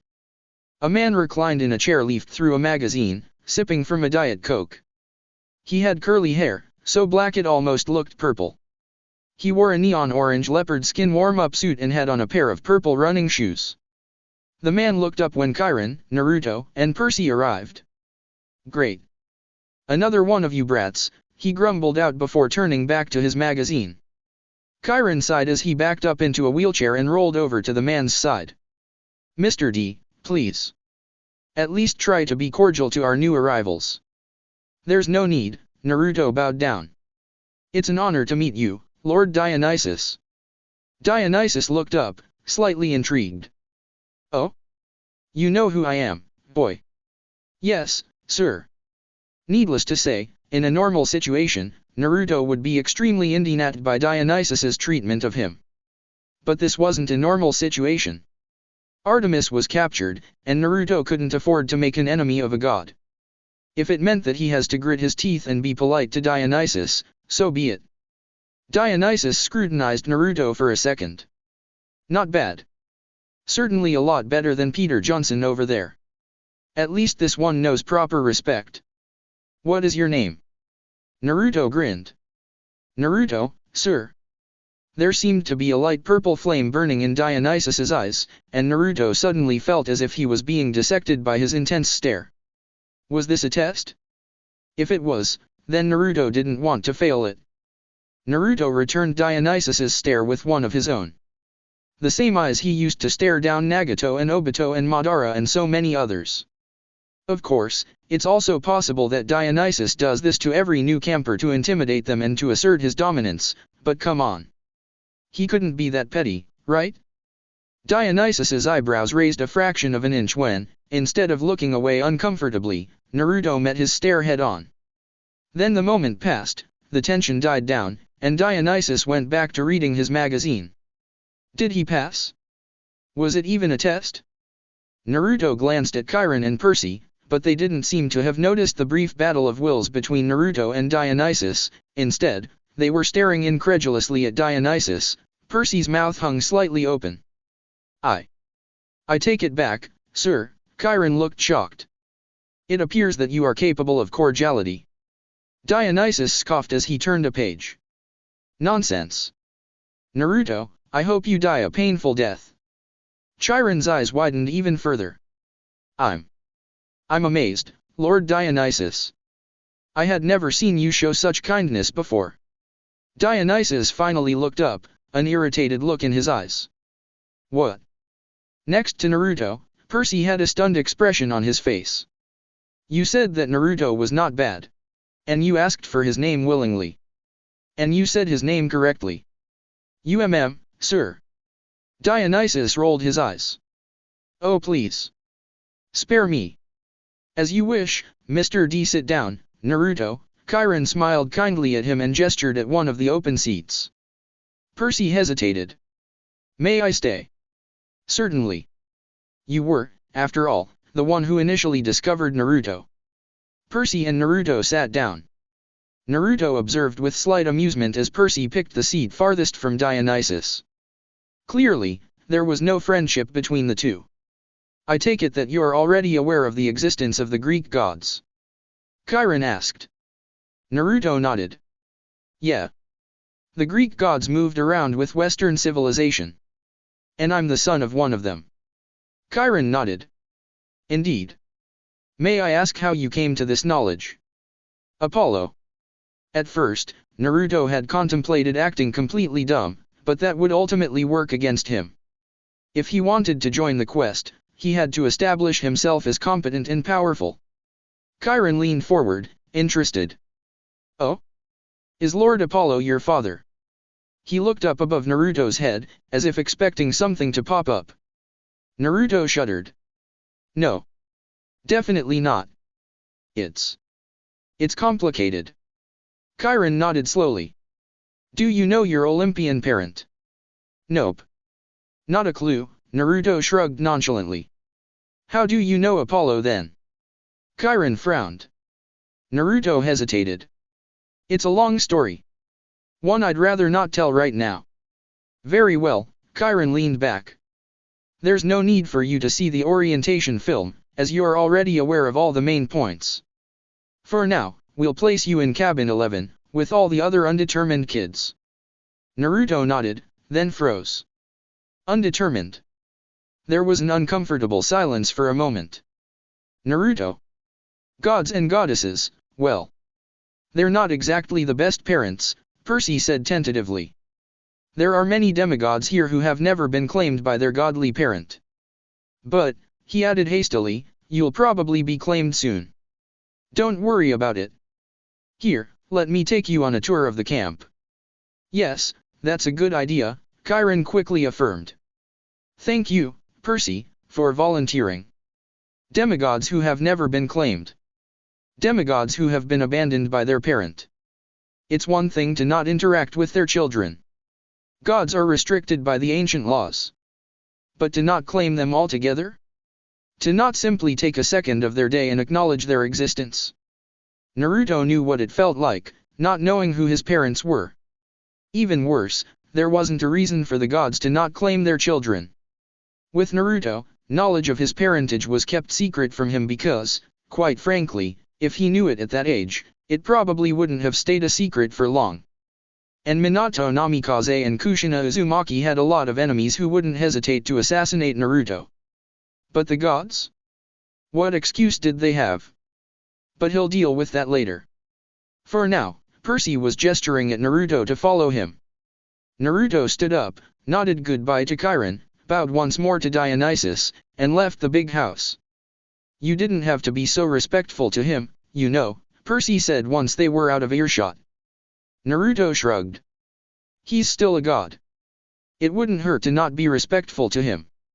Besides, I'd rather not make any enemies just yet. Percy coughed. Oh. Right. Yeah, that's probably a good policy to have. Campers turned and stared at Naruto as they walked through the camp. Pegasi stable, cabins, archery range, lava rock climbing wall, for the average demigod, difficulty level, high, for anyone who can use chakra, difficulty level, same as tree climbing, only with a little more risk, showers, oh gods did they not have private showers in the cabins, and so on. Although it was rather odd. Naruto expected there to be a lot more people at camp. Hey, where is everyone? Why is there pretty much nobody here? It's winter, Percy shrugged. This is a summer camp. Right now, only the year-rounders are here. Ah, that explains. Naruto made eye contact with a girl and froze. She smelled like Artemis. Well, okay. That wasn't entirely correct. She had her own smell, strawberries and a slight hint of mint along with that distinct girl smell, but she had an underlying scent, faint, barely noticeable, but still unmistakably there, Artemis's scent. A hunter of Artemis. The girl noticed him staring and scowled at him. What are you looking at? Naruto didn't respond. The girl paused. Did you hear me? To be honest, he didn't know how to act around the hunters of Artemis. He knew that they had a dislike of the general male population, but at the same time, he did want to get to know them and be friends with them. Naruto didn't want to accidentally burn any bridges. He's fully aware that his normal personality may be offensive at times to people who are not used to him, so for now, in the presence of the hunters, he'll just try to be as laid back and chill as possible, in other words, the exact opposite of Apollo. And who was the most laid back and chill person Naruto knew well enough to mimic? Kakashi-sensei. Did you say something? Naruto tilted his head questioningly. The girl blinked. Are you stupid or something? I'm afraid not, Naruto smiled apologetically. I wasn't listening, you see. I was busy admiring the flowers behind you. The girl turned and sure enough, bright purple flowers bloomed. Naruto didn't really understand how they bloomed, since it was winter and it was snowing. Probably magic. Oh. Never mind then, the girl walked away. Percy glared after her. How rude can she be? You're like 10 years old. What did she think you were doing? Naruto observed Percy. While outwardly, Percy's anger seemed to be directed at the girl, looking underneath, Naruto could tell that the anger stemmed from something bigger. Something's bothering you, and it isn't the girl, Naruto hesitated. What's wrong? Percy glanced at Naruto, slightly shocked, before sighing. I found out that one of my friends was interested in joining the hunters. Who? Annabeth. Percy's expression darkened, a pained look entering his eyes. She's in trouble. Luke, an enemy, took her captive. And, according to Zoe's dream, she's another hunter of Artemis. Artemis was kidnapped as well. What? So it wasn't just Artemis? A half-blood was also captured. Percy noticed Naruto's sudden grim countenance. But, it'll be fine. We'll rescue her. Them. It's nothing you have to worry about. Yeah. It appears that the camp already knew of Artemis's situation. Anyway, Percy attempted to change the subject. Do you have any questions? About the gods or the camp? Not really, no. Apollo already told me everything I needed to know, Naruto shrugged. I think the tour is over then, Percy rubbed his chin. This is my first time giving an official tour, and I don't really know the protocols for this. You wanna head over to the sword arena? I can give you a little lesson in sword fighting. Naruto shrugged. I'm down. You're distracted. Percy sighed. Am I really that obvious? Not really. I'm just very observant, Naruto sidestepped Percy's half-hearted downward slice. Is it because of Annabeth? All the fight drained out of Percy. He lowered his sword. Yeah. I'm worried sick about her. I'm sorry. I know I told you I'd give you a lesson, but right now. I understand, Naruto smiled. Don't worry, I feel the same. There will probably be a quest announced soon. A rescue mission for your friend. Percy froze. Quest. You're right. Naruto frowned. I am. I'll be back, Naruto. Just explore, or something. Percy turned and began to run away. Where are you going? Naruto called after him, confused. I'm going to go see the oracle. Naruto sat under a tree, watching bemusedly as Percy collapsed next to him. How did it go? I was just rejected by a mummy, Percy said in a desolate tone. Oh. What else could Naruto say to that? I need to go talk to Grover. He's a satyr, by the way. Any more questions? Percy stood up. Nope. See ya around. Naruto watched Percy run off before he shut his eyes once more. Apollo had always said that demigod dreams aren't normal dreams but rather important visions. Naruto had never experienced a demigod dream before, but there's a first time for everything. And maybe, hopefully, Naruto's dream will reveal something relevant about rescuing Artemis. Oh, and Annabeth too. Are you the new demigod? An excited voice woke Naruto up. Naruto opened his eyes. He squinted up at the sky, noting the position of the sun. He had been asleep for about an hour, during which he dreamed of Tenzo carving up a tree into the figure of Sasuke and animating it for Sakura. Not a demigod dream. Hopefully. Naruto looked at the person who woke him up.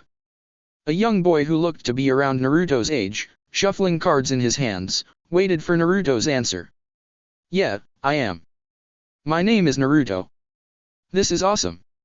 I'm Nico D'Angelo. Nico grinned at Naruto. I just got to camp yesterday. Do you play Mythomagic? Naruto smiled at the kid's energy. Nico reminded Naruto of, well, himself, when he was that age. I have no idea what Mythomagic is. Nico hesitated. Do you want to learn? I mean, it's totally fine if you don't. But it would be, like, really cool if you did. Naruto blinked. Is this your way of asking if we could be friends? What? Nico spluttered for a few moments before looking away and saying quietly. Yeah. I don't have any friends, and Bianca left me to join the hunters, and it feels kinda lonely.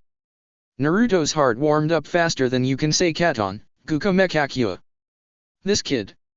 Sure, Naruto smiled. Let's be friends. Nico brightened. Sweet. Alright, so first you need to have cards.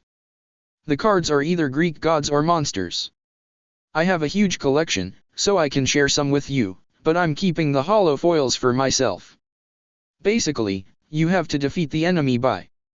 Until the quest was issued, there wasn't much Naruto could do, so he might as well sit down and play some games with Nico. Although Naruto was becoming impatient. If the quest isn't issued by tomorrow morning, then Naruto may have no choice but to go out on his own. He'd rather not though, as a shinobi, he knew the importance of information, and the information the oracle gives would be invaluable. And that's pretty much it. Wanna play? Nico asked hopefully. Hit me up with some cards, Naruto grinned. I'll show you the extent of my power. Nico smirked right back. Don't come crying to me when you lose. How? Naruto stared blankly at Nico. How? You had one card left. Just one. I had 5. And you killed all 5. Nico laughed. Outplayed, Naruto.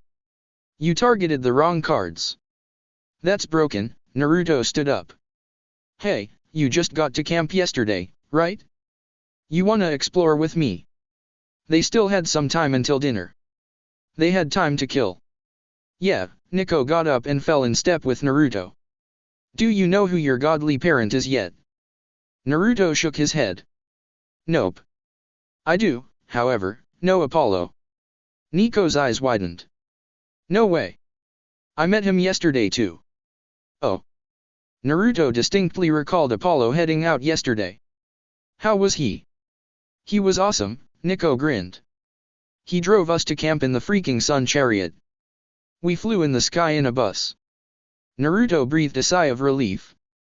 Judging from Nico's impression of Apollo, he probably hadn't done anything too bad, like recite his poetry or display his womanizing ways. Well, okay, Nico amended. He didn't drive us himself, he let Thalia drive. Naruto sighed heavily. Of course he did. Entrust the sun to a demigod driver. Although it could have been much worse, at least Thalia is the daughter of Zeus. If it had been the son of Poseidon driving. You know Percy? Nico asked as they passed the Kemp Armory. Yup. He gave me the tour of the Kemp today. Percy is really cool, isn't he? Nico gestured wildly with his hands. So there was this monster trying to kill us yesterday, a manticore, and Percy saved us. Naruto nodded. Indeed. Percy Jackson stopped a war once. No way, Nico breathed in awe. How? Zeus's Master Bolt was stolen, and that incident threatened to rip the gods apart. Percy Jackson recovered the Master Bolt in time, Naruto summarized.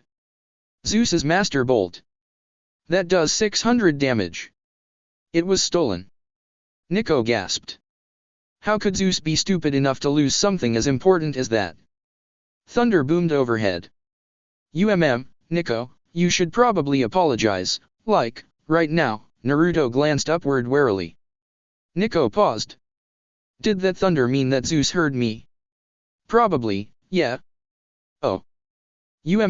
Lord Zeus, I humbly beseech you for your forgiveness. Please, forgive this lowly demigod, Nico bowed his head. It is neither my place nor my duty to comment on the actions of one as great as you. I apologize sincerely. Thunder boomed once again, though this time, it was almost appreciative. Naruto stared. What? Why did you go all Shakespeare on me? Nico straightened up from his bow and shrugged. I went to a military school. They taught us a bunch of useless stuff there. Hey, where are we going? Didn't I say that we were going to explore? Nico hesitated. Well, yeah, but isn't this, the forest? It is, Naruto grinned. It's going to be so much fun. Wait, but isn't the forest, stocked with monsters? Oh please. We'll be fine. All right, Nico shrugged. But if I get killed, you're the one who Bianca is going to kill. And who is Bianca? She's my sister. Nico's face darkened. She joined the Hunters of Artemis, though. She left me. Naruto paused. I know how you feel. Nico whirled on Naruto. Yeah? You know how it feels when someone you love leaves you. Yes, Naruto said simply. I do. Nico deflated. Oh. Who? He was my best friend. Naruto didn't expand further, and Nico didn't ask. You loved him. Nico finally spoke. He was like a brother to me, Naruto smiled sadly. Then he blinked. Dude, look at that. He pointed at a huge cluster of boulders. It's a pile of rocks, Nico said unimpressively. No, not that, Naruto's eyes narrowed. Something's not right. His instincts screamed at him that there was something there. Naruto walked up, scrutinizing everything. He could see nothing. He reached out with his senses. There. There was a delta inscribed on the rock. Nico walked up to the boulders, now frowning. You're right. I can sense something off here. Naruto glanced at Nico. You can sense something too. Yeah, Nico pressed his hand against the boulder. I don't know what it is though. There's a delta inscribed on the rock. Naruto blindly reached in with his hand and touched the delta. Immediately, an opening appeared. Whoa. Nico jumped back, surprised. Where did that come out from? I don't know, Naruto rubbed his chin. He stared into the opening, but he saw only darkness. I'm getting a really bad feeling about this though. We probably shouldn't go in there. If you say so, Nico glanced curiously into the opening.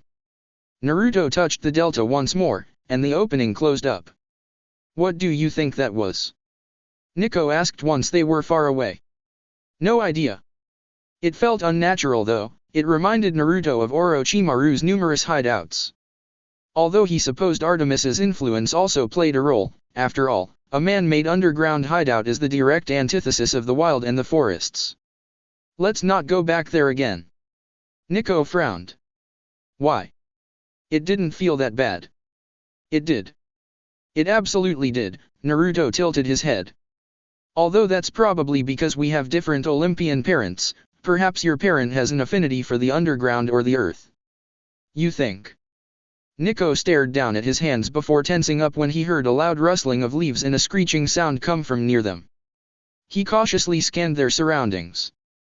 What was that? Don't worry about it, Naruto dismissed, continuing to walk forwards. Nico hurriedly stepped by Naruto's side. How can you be so confident? If we get cornered by a monster, then I'll kill it. Naruto's eyebrows rose in interest when he spotted tracks on the ground. Giant ants? Heavy. Possibly armored. The information streamed into his mind, painting a rather disturbing image in his head. A swarm of giant armored ants. While they wouldn't be particularly difficult to defeat, they would be disgusting to fight. You'll kill it. Nico looked around fearfully. You're new to this camp, you're even newer than me.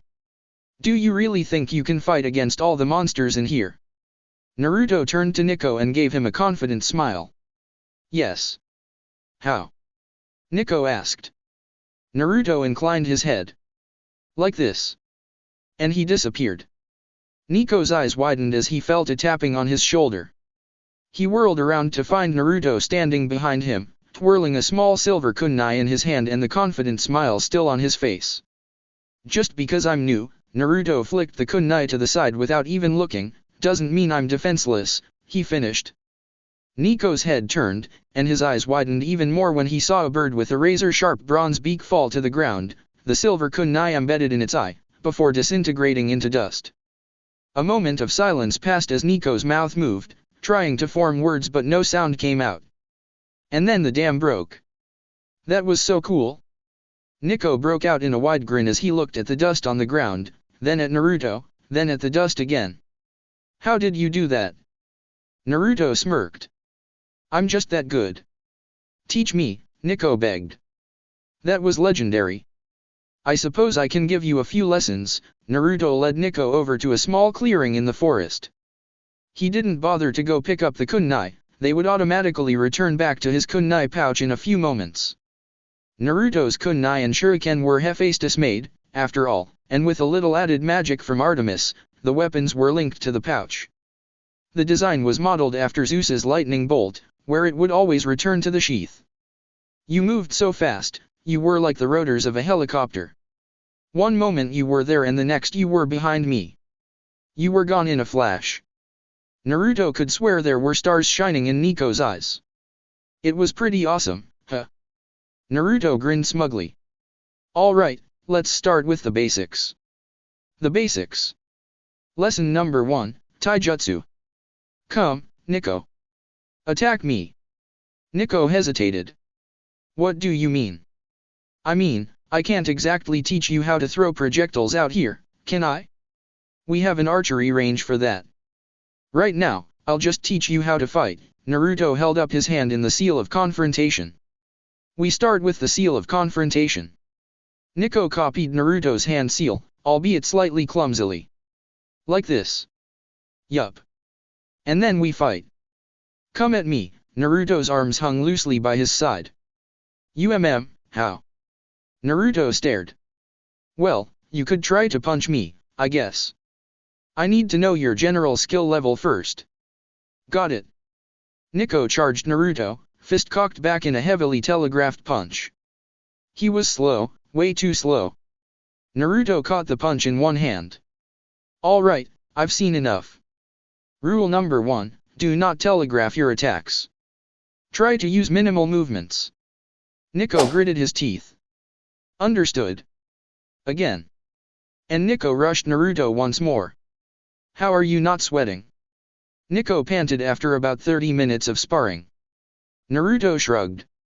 I haven't really exerted myself that much. Nico seemed to grow depressed at that. Am I really that bad? No. Naruto said vehemently. You've improved a lot. Keep in mind, Nico, that I've been training for a lot longer than you. In fact, I'm impressed, you learn at an extremely rapid pace. I don't think you've made the same mistake twice yet. Really? Really? Oh, Nico blushed slightly at the praise. I think we should get back now. Yeah, let's return. Before that, however. Naruto held out 2 fingers in the seal of reconciliation. We have to make the seal of reconciliation. It's like a handshake, only with the same 2 fingers you used to make the seal of confrontation. Nico reached out with his own 2 fingers and Naruto grasped it tightly. Good fight, Nico. You did well. Thank you. They made the walk back in a comfortable silence, Nico staring at Naruto in awe every few moments when he thought Naruto wasn't looking. It was like Kano Amaru all over again. When they exited the forest, Chiron and a young girl were waiting for them. Her scent. She was also a hunter of Artemis, although her scent was extremely faint, as if she hadn't been one for very long. Bianca! Nico cried happily upon seeing her.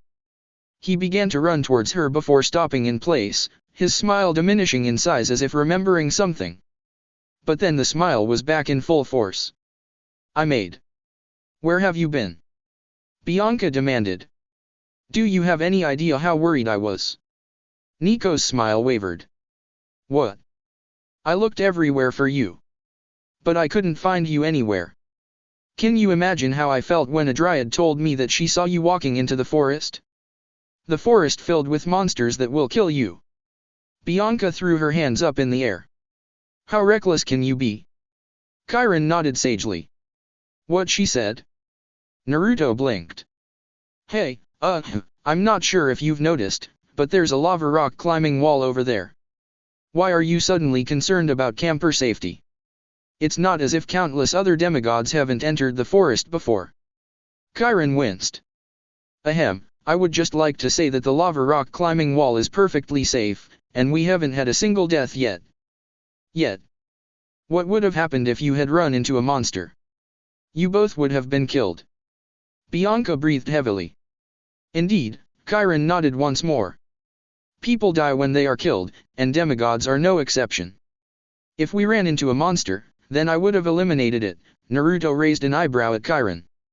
Why was Chiron even siding with Bianca with this? You're what, 10 years old? Bianca glared at Naruto.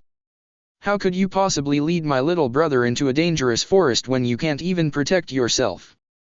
Naruto sighed. Just because I'm young doesn't mean I'm defenseless. Hey, Naruto, could I speak to you for a moment? Chiron gestured at Naruto to come closer to him. Naruto cocked his head but did as Chiron asked, leaning in to hear what the centaur had to say. Just go along with it, Chiron hissed in Naruto's ear. What? I'd rather not have an irritated hunter if I could help it, Chiron's tail flicked nervously. Tensions are already rather high, and I would prefer it if it stayed constant and didn't increase or, gods forbid, explode. I don't want to see the camp in flames. Again. Oh, I get it, Naruto whispered back. I got you. Thank you. Naruto walked back. Nico, it's time to go Shakespeare again. Nico turned to him, betrayed. What? Why? Just do it, and Naruto bowed his head to Bianca, who looked surprised at the turn of events. I humbly beseech you for your forgiveness. Please, forgive this lowly demigod. Nico hesitated before bowing his head as well. Indeed, I have committed a cardinal wrong. I apologize deeply, it shall never happen again. Oh, Bianca blinked. All right then. Nico, just be careful. I was careful. Nico protested. Bianca sighed. If you say so. Then she turned to Naruto. You're the new demigod, right? The one that just arrived today. Naruto nodded. Yup. Naruto, at your service. Bianca bit her lip for a moment, seeming a little abashed about her previous outburst. I'm sorry for shouting at you, but I was just worried. Naruto held up a hand, smiling. I understand completely. Naruto, Chiron spoke up. If you would come with me, please. Oh, sure, yeah, Naruto planted his hands into his pockets and followed Chiron away. See you around, Nico. Bye Naruto. Nico waved enthusiastically. Naruto walked away, trailing after Chiron, but his heightened sense of hearing could still catch Bianca and Nico's conversation. What was it that you wanted to tell me? Bianca asked curiously. While Naruto couldn't see Nico, he could practically feel the excitement that Nico radiated. Oh yeah. I made a friend, Bianca. Naruto. Naruto, Nico cheerfully confirmed. He's awesome. I'm so happy for you. Bianca sounded genuinely happy for Nico. She was a good sister. See, I told you that the kids at Westover Hall were wrong about you. Well, of course they were. I never liked those kids anyways. Nico was silent for a moment before his energy returned. You won't believe how awesome Naruto is. He should have his own Mythomagic card. And the smile remained on Naruto's face even after the distance grew too great and the sound of Bianca and Nico's conversation faded away. Something funny, Naruto? Chiron inquired. Not at all, Chiron, Naruto paused. Oh, by the way, just how many times have you been sued? Chiron coughed nervously. I'm sure you're wondering why I asked you to come with me. That's not what I asked. Well, the answer, my young half-blood, is simple, Chiron continued, ignoring him. Percy asked for you, he wishes to talk to you. He does? Why? Naruto frowned. Chiron shrugged. I believe he's planning on introducing you to one of his friends who've expressed interest in you after learning about your encounter with Mr. D. You smell good. Naruto froze. Come again. Grover, dude. Percy elbowed the satyr, Grover, in the side. What was that about? Oh, sorry, Grover apologized half-heartedly. He sniffed the air. Seriously though. You smell insanely good, like nature and trees and... well, nature. He sighed dreamily. Damn. Damn. Hopefully, Grover wouldn't connect the dots. Of course, it would be nearly impossible for him to. The idea that there would be a male child of Artemis was so outlandish and improbable that only someone like Kakashi-sensei would think of it. The person would have to be so insane, it loops around back to brilliant. Grover couldn't possibly guess the truth. Naruto dearly hoped he didn't just jinx himself. Fortunately, Grover didn't go the brilliantly insane route. Whatever. It's probably just because of the residue from Lady Artemis. I wouldn't worry about it. Naruto didn't breathe a sigh of relief, he wasn't that obvious anymore, but he did relax slightly. I see. Well, it's nice to meet you. My name's Naruto. Grover Underwood. Grover grinned at Naruto. Tell me, what did you do to Mr. D? What do you mean? Grover gestured wildly with his hands. According to Percy, Mr. D was actually, well, nice to you. What's your secret? Are you secretly a wine prodigy, or something? What even is a wine prodigy? Naruto wondered. In any case, no. I just met Mr. D and I'm not even sure he likes me. If how he treated me was nice, then I can only shudder to think of how he treats people harshly. Trust me, you don't want to know. Grover looked down at the ground before sniffing the air again. Oh man. Your scent. It's amazing. It's like nature, and the wild, and the forests. Naruto's fingers twitched imperceptibly. And it's amazing and... wow, Grover stared at Naruto. I've only smelled this scent on one other person before, Lady Artemis. Naruto's heart skipped several beats. Percy's eyebrows rose in interest. He smells like Lady Artemis. His scent is also similar to the hunters of Artemis, although it's more potent and pure. Grover leaned in close to Naruto. Percy said that you knew Lord Apollo, correct? Yes, Naruto nodded carefully. How did you know Apollo? Percy asked. Naruto hesitated. He was my guardian. Grover bleated, he literally bleated, in surprise. Whoa kid, we don't make those claims around here. If they're false. He looked up at the sky nervously. I'm not lying, Naruto frowned. I was raised by Apollo. For real. Percy's eyebrows scrunched together. A demigod being raised by a god? I don't think that's ever happened before. Grover crossed his arms. It's an extremely rare occurrence. Which begs the question, just why was Apollo your guardian? Why are you special? It's time for Kakashi-sensei level bullshit. It's probably because of my chakra, Naruto said offhandedly. Percy blinked. Chakra? Isn't that some Indian thing? Nope. Well, yeah, it is, but not the thing I'm talking about. Naruto held up his hand and channeled some chakra to it. Slowly, his hand began to emit blue light, wasted chakra in terms of efficiency, but it made a cool light show. This is chakra. Percy and Grover didn't speak, they were too busy examining Naruto's hand. Apollo discovered that I had it, and I guess he decided it was interesting, so he decided to raise me, Naruto shrugged. I lived in one of his temples. Chakra would certainly explain it. Grover rubbed the thin wisps of his goatee. The gods would definitely want to keep an eye on a new, or perhaps ancient, power. How did you acquire this chakra? I've had it since I was born. What can you do with it? Percy asked curiously. Not a lot. Naruto didn't want to reveal a lot yet. He'd rather not draw too much attention to himself, he didn't want a god coming down and looking too closely. That was probably the same reason why Apollo didn't just come to camp and fetch Naruto. It would raise many questions, questions that could lead to the discovery of Naruto's identity. Naruto smiled at the thought of Apollo just glaring down at him overhead in his sun chariot, unable to do a single thing without raising suspicion. As long as he remains in camp, Apollo couldn't get him.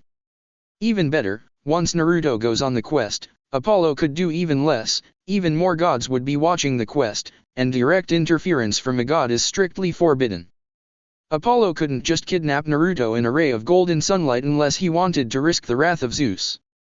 Unless, of course, Apollo decided to just stop caring and do it anyways, but that's unlikely, because Naruto knew that Apollo needed Artemis to be saved, and Naruto also knew that Apollo knew that out of all the demigods in this camp, Naruto would be the best bet.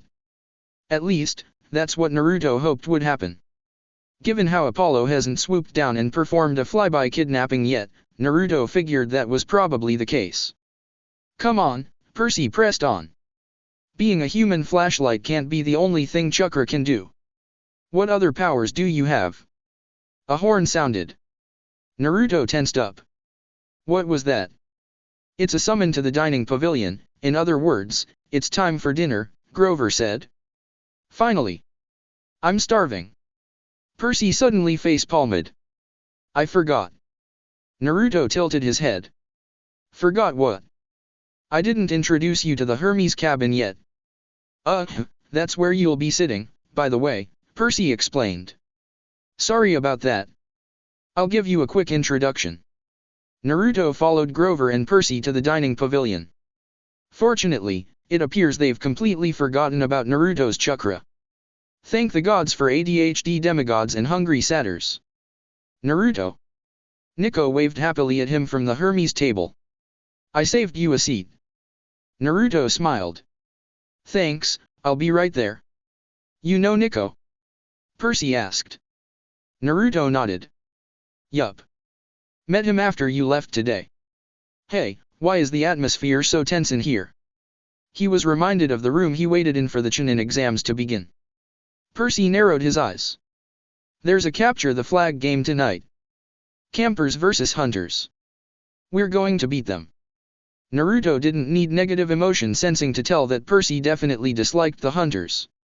Is this because Annabeth wanted to join? Maybe. Is she your certain someone? The grin on Naruto's face was extremely reminiscent of Jiraiya's. Percy blushed furiously. What? No. Of course not. Naruto smirked. I see. If that was the case, then he didn't really blame Percy. If he found out that Hinata wanted to join a group that forbade all romantic relationships, Naruto wouldn't be very happy either. Hey, Connor, Travis, this is Naruto, a new demigod that arrived today. He's undetermined, Percy introduced once they reached the Hermes table. Two guys, brothers, grinned mischievously at Naruto. Hello there. Welcome to Cabin 11. The superior cabin. The biggest cabin, if you know what I mean. Percy groaned. He's, like, 10 years old. Please. One of them pouted. We're just joking around, Percy. It's nice to meet you, Naruto. He stretched out his hand. I'm Travis. And I'm Connor. Connor stretched out his hand as well. Naruto raised his eyebrows bemusedly. It's nice to meet you both. He shook Connor's hand first, and then Travis's. All right, two things, Travis grumbled. First of all, why did you shake Connor's hand first? Second, where's your watch? Naruto blinked. My watch. How are we supposed to demonstrate our amazing thievery skills if you don't wear a watch for us to steal? Connor complained. Oh, and he shook my hand first because I'm obviously the better one. Respect your elders, youngling, Travis sniffed imperiously. Do not live in delusions. My job here is done. Percy walked off to the Poseidon table. Travis and Connor grinned at Naruto. In all seriousness though, welcome to the Hermes cabin. Sit wherever you want, though we hear that your pal there saved you a seat. Although there's not really a point of saving you a seat, Connor looked around the Hermes table. Only he, Travis, and Nico were there, nobody else. With you, there's only 4 people at the Hermes table. Naruto chuckled. It's the thought that counts. He took the seat next to Nico. So, where's the food? They have this really cool system where nymphs deliver the food. And the cups fill up with whatever drinks you want, Nico explained excitedly. Oh? Any drink. Naruto looked at the empty goblet in front of him. Water. Water materialized in the goblet. Naruto frowned. Spring water. No visible change. Naruto took a sip. Perfection. Nico stared at him confusedly. What? For you see, Nico, not all water is created equal. Spring water is the highest quality, gathered directly from the source, it is the purest form of water you can get. Okay then. Naruto walked to the pavilion fire to offer some of his food to the gods, then he froze. A young girl was tending to the flames. Hestia. She looked up and saw Naruto. She looked puzzled for a second before recognition entered her eyes. She winked.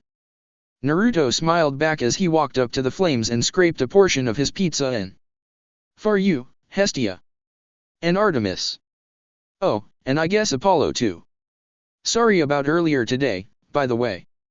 Naruto breathed in the smoke, and it actually smelled good. Magic. After they had finished dinner, the pizza was good, the campers and hunters all began gearing up for the capture the flag game. Nico had run off to find some armor. Naruto simply observed the occupants of the dining pavilion.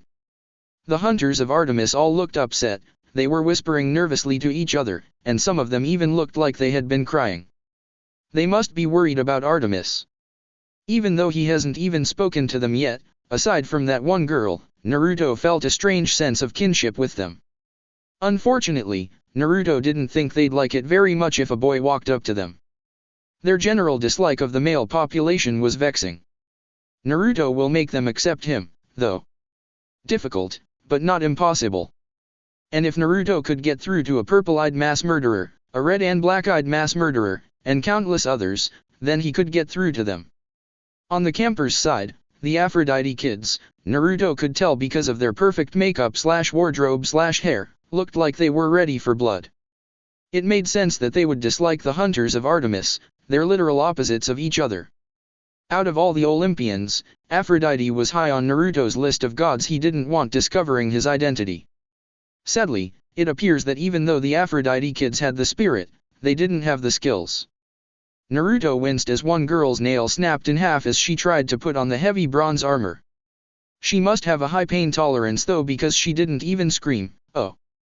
It had been a nail extension, and she hadn't even noticed it snapping off yet, now she's looking and she noticed it.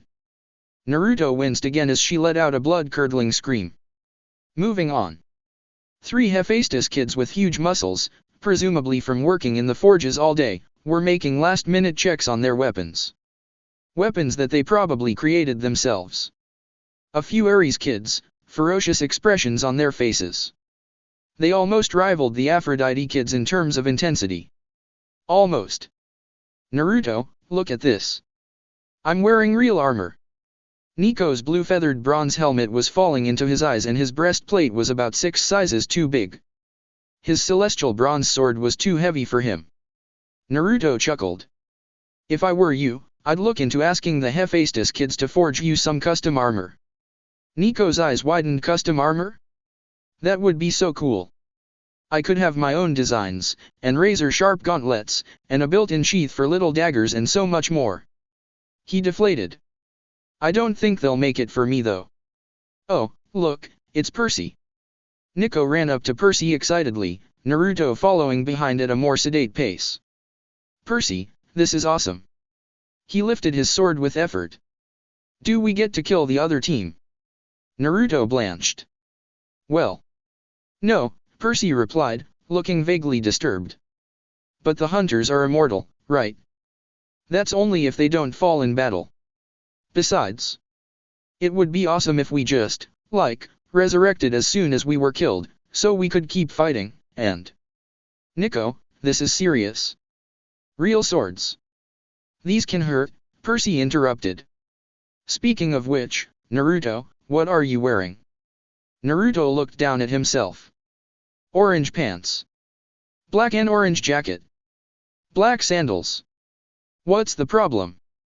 Where is your armor? Not wearing armor. Percy paused. Wait, what? Armor is only going to slow me down. I don't need it. Don't worry, I'm not planning on getting hit, Naruto reassured. I'm pretty sure it's a required rule for you to wear armor, Percy scratched his head. Let me ask. Hey Thalia. A girl with spiky hair and electric blue eyes jogged over. What is it? Are we required to wear armor? Percy asked. Thalia frowned. Why wouldn't we wear armor? She turned to look at Naruto. Kid, where's your armor? He says he doesn't need armor, Percy answered for Naruto. Thalia crossed her arms. Kid, what's your name? Naruto. Naruto. You need armor. And a sword. Where's your sword? I don't need that either. Percy and Thalia shared a glance. You need a sword? Yeah, you really do. Naruto has his own knives. Nico cut in. Show them. Naruto sighed, but he reached into his kunai pouch and took out a single silver kunai. I use these to fight. Huh. Okay then, Thalia narrowed her eyes. You still need armor, unless you're planning on getting skewered by arrows. Or impaled by a sword. Or, I don't even know what hidden weapons the hunters have. Trust me, you're going to want to wear armor. Naruto inclined his head. You raise an excellent point. Thank you. But no. Armor sucks. It's heavy and clunky and immobile and it does nothing but lower my speed and agility. Besides, Naruto gestured towards the hunters. They've had centuries of archery experience. You really think they can't shoot accurately into the chink of the armor? Without the heavy armor weighing me down, at least I can dodge their arrows. Thalia narrowed her eyes. You think you can dodge their arrows? Yeah. Thalia nodded slowly. Then her fist unexpectedly shot out towards Naruto's gut, and slammed into Naruto's awaiting hand. It took a massive amount of self-control for Naruto to restrain his reflexes and not immediately counter-attack, but he managed it. Huh, Thalia blinked. With that reaction time, you may have a chance after all. Alright then. You do you, I guess. Just don't get killed. Naruto smiled. I won't. Hey Percy, what should we do? Nico tried to readjust his helmet, but it was in vain. He gave up, and it just hung there, slightly lopsided. Percy patted Nico's shoulders. Just follow the team. Stay out of Zoe's way. We'll have a blast. Chiron's hoof thundered on the pavilion floor. Heroes. You all know the rules. Sadly, I do not think many of you will follow them, but oh well. Blue team, Kemp Half-Blood, shall take the West Woods. Red team, the Hunters of Artemis, shall take the East Woods. I will serve as referee and battlefield medic. No intentional maiming, please. Allow me to repeat myself. No intentional maiming.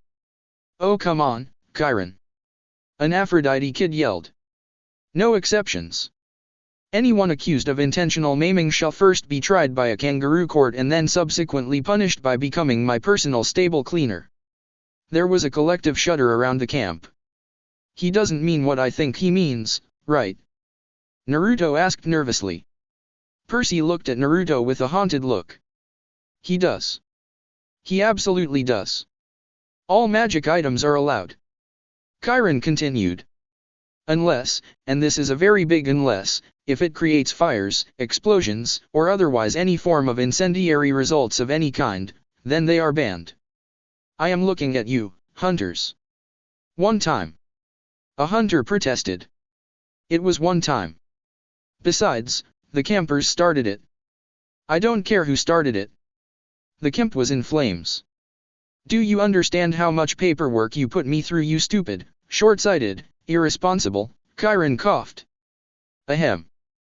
That being said, all I can say now is, to your positions. Let the battle begin. Wouldn't the paperwork be Mr. D's job, since he's the camp director? Naruto inquired. Does Mr. D seem like the type to do paperwork? Percy asked rhetorically. Oh. Right. Blue team. Follow me. Thalia commanded. The campers cheered and followed. Percy ran to catch up to Thalia, and tripped over somebody's shield. Damn it, Travis. Sorry, he didn't look sorry.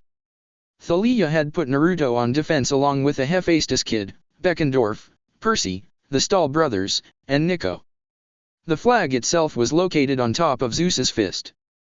Needless to say, Naruto stayed far away from the entrance. The underground tunnels deeply unsettled him. He climbed to the very top of the pile, precariously adhering himself with chakra, sitting next to Percy. Defense was boring. Naruto amused himself by keeping track of the hunters and campers. A few were already fighting. Nico struggled to climb to the boulders, and Naruto helped him up. What's happening? Nico asked. Instead of answering, Percy bit his lip before looking to Beckendorf. Can you guys hold the fort? Beckendorf snorted. Of course. Percy took a deep breath before announcing, I'm going in. Naruto's eyebrows rose. This would be interesting. Nico and the Stahl brothers cheered as Percy raced towards the boundary lines. Naruto sensed no obstacles ahead, Percy should be fine. There was only one guard protecting the flag. Oh. Hey, Nico. Yeah. How would you react if Percy slammed Bianca into the ground? Nico's eyes flashed dangerously. What? Never mind. It appeared that Percy's plan may actually work. Nope. A tripwire arrow tripped Percy, sending him sprawling into the snow. And there's Thalia, screaming at Percy, oh man, was that a fart arrow? Even from this far away, Naruto started coughing. He quickly plugged up his nose with a clever application of chakra, but even as he waved away Nico's concern, he only had one thought, I'm sorry, Kiba. By the way, you can come out now, Naruto spoke up. Beckendorf looked at Naruto as if he was insane. What are you talking about? I am impressed, a hunter stepped out of the shadows. She had coppery skin, and she had a tiara on her head. There aren't many that can detect me like that, especially not one as young as thyself. Naruto grinned. I'll take that as a compliment. She inclined her head. It was. Her hands twitched, a silver bow materialized suddenly, and a second later, the Stahl brothers let out gasps of pain as arrows slammed into their helmets. Naruto winced. In an amazing display of agility, Zoe had bounded up the pile of boulders and was on top of them in less than a second. Beckendorf tried to fight her off, but her hand streaked forward, grabbed the flag, and then she backflipped off, landing gracefully on the ground before sprinting away. Whoa, Naruto blinked. She's good. After her. Beckendorf cried as he and Nico gingerly lowered themselves to the ground and began chasing her. Naruto jumped off and caught up to them easily. Hey, Beckendorf. He asked, jogging along. What? Beckendorf gasped back. Clearly, while the son of Hephaestus was strong, his aerobics was severely lacking. If we win this, do you promise to make Nico a custom set of armor? Nico's eyes suddenly seemed to gain stars. Yeah. Pretty please. Damn it. If we win this, I'll make Nico 10 sets of custom armor. If we win, you have no idea how happy I'll, Beckendorf cut off suddenly. Anyway, the answer is yes. Naruto grinned. It's a deal. And in a burst of speed, Naruto was right behind the hunter. She turned around, surprised. You are fast. She exclaimed before firing an arrow at him, not slowing down as she did. Naruto deflected it with a kunai. He picked up his speed, and in a second, he was running ahead of her. So, do you want to stop, or should we fight and run? The hunter hesitated before skidding to a stop. This will be quick, she promised before firing off a massive barrage of arrows, all of which were deflected or outright dodged. Naruto smirked at the astonishment on her face. It's nothing personal, but I really can't let you win. 10 sets of custom armor depends on it. Naruto looked ahead, where he could see Percy racing to the boundary line. The hunter turned around and saw him too. She didn't hesitate this time, she just began sprinting. Naruto sighed before running after her.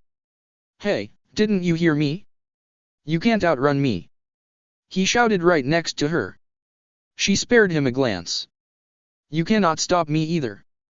Naruto paused. "Wrong. I'm choosing not to stop you. I can stop you though, and if you don't stop on your own, I'll do it for you." She smirked. "You can try. If you insist." They were getting pretty close to the creek, the boundary line, and Naruto couldn't afford to lose. Oh wait. He'd always wanted to do this, and this was his perfect chance. In honor of Bushier Brows Sensei and the absolute badass he displayed when he released the 8th gate and beat the living shit out of Madara. Ahead of him, Percy could see Zoe Nightshade racing towards him like a cheetah high on sugar and caffeine, dodging campers with no trouble. She had their flag in her hands. "No!" he yelled as he poured on the speed. Percy was 2 feet from the water, already despairing as Zoe was about to leap across, win the game, and knock into him for good measure, when an orange and black streak slammed into Zoe Nightshade from the side and sent her flying. Dynamic entry. Naruto grinned from his flying kick. Zoe was up in a flash, already moving again, but it was too late. Percy had crossed the creek. Game over. There was disbelieving silence in the forest for a moment. Then the campers released a deafening cheer so loud it probably reached Olympus. Chiron appeared out of the woods, the Stahl brothers on his back. He looked pleasantly surprised, as if he had been expecting a basic ramen but instead received a deluxe all-you-can Ichiraku ramen special. For the first time in 56 games, he announced, the campers win. Another cheer went up. "Percy, Percy, Percy, Percy," they chanted. Further part, the hunters looked shell-shocked and confused, as if they still couldn't believe that they lost. "Percy, Percy, Percy. What were you thinking?" Thalia stormed up to Percy. She smelled like rotten eggs, and blue sparks flickered up her armor. Percy narrowed his eyes. "I won us the game. You disobeyed my orders. I was at their base, but the flag was gone. We won, Thalia." Percy threw his hands up in the air. "What are you even mad about? We won because of a fluke. Did you know that Naruto would go Ultra Instinct on Zoe when you ran off?" Thalia glared at Percy. "If Naruto hadn't been there, then we would have lost. But we didn't lose."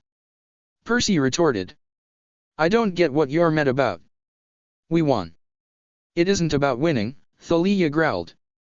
"This is the second time that you disobeyed my orders.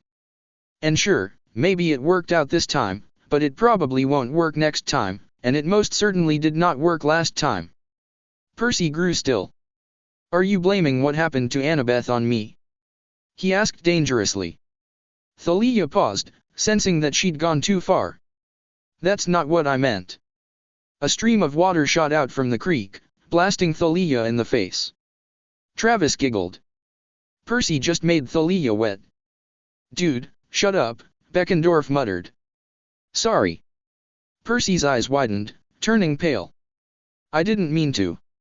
Thalia pushed Percy, a shock going through his body and blowing him backwards 10 feet into the water. "Oh, Thalia just blowed Percy," Travis crowed. "Dude." "Yeah," Thalia growled. "I didn't mean to either." Percy stood up and stepped onto the water. "Jason Bourne, it's Jesus Christ." Travis gasped. "Okay, that was actually good." Percy raised his bronze blade. "You want some, pinecone face?" Thalia raised her spear in response. "Bring it, seaweed brain." "They're role-playing." "Dude, shut up." Hestia observed the proceedings confusedly.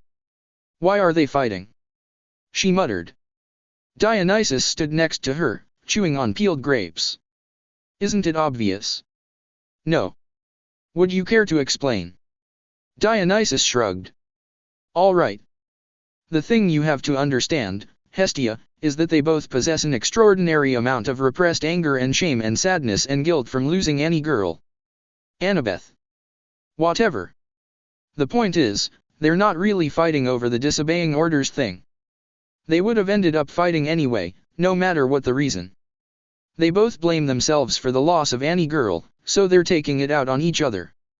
I wouldn't worry too much about it, they don't actually hate each other, this is just the manifestation of all their repressed anger. It's like therapy for them. Hestia paused. You actually know your stuff. Dionysus scoffed. I'm the god of madness. Psychology is right up my alley. She glanced sideways at him. That's a lie. What's the real reason? Dionysus's eyes widened before he chuckled. You always were too perceptive. Fine. I wanted to give Ariadne a reason why Theseus left her, to convince her that it wasn't her fault, and somehow it ended me up learning philosophy, psychology, and a bunch of other mind stuff so I could properly psychoanalyze Theseus. Hestia smiled. The things you do for family. Indeed. Enough. Chiron ordered. The two ignored him. Thalia raised her blade, and Naruto smelled ozone. There was a very good chance that Thalia would blast Percy with lightning sometime in the next second. Naruto was suddenly struck with a sense of déjà vu. He'd been in this situation before. On the hospital roof, when he had been fighting with Sasuke. Naruto and Sasuke were Percy and Thalia. Chiron would be Kakashi-sensei then. Naruto glanced over. Chiron stood there helplessly. He was completely useless. Never mind. Chiron was Sakura. Which meant. Who was Kakashi-sensei? Naruto scanned the faces of everyone, but nobody looked as if they were going to jump in and stop the two. Nobody, except for him. Naruto sighed. First Bushier Brows Sensei, now Kakashi Sensei. Next thing you know, I'll be emulating Iruka Sensei. Thalia yelled and a blast of lightning came down from the sky, hit her spear like a lightning rod, and slammed into Naruto, who suddenly appeared between the two. To be more precise, it slammed into Naruto's hand, his hand that was holding a Rasengan. Lightning bolt against a Rasengan packed densely with chakra. The Rasengan won. The lightning bolt wasn't that powerful, because Thalia wasn't actually trying to kill Percy. There was silence once more as the lightning fizzled out and the Rasengan disappeared as if it was never there. Are you kidding me? Naruto yelled. You two are comrades. Why are you fighting? Shut up. I mean, for the love of the gods, just chill. Naruto sighed exasperatedly. Talk it out like normal human beings. You just. Thalia trailed off. You just blocked a lightning bolt with your hand. Did they not see the Rasengan? Naruto did suppose that the light of the electricity would cover it up, but they didn't see it. Damn, his luck was good. How did you stop the lightning bolt? What the Hades is that? Percy yelped, looking right behind Naruto.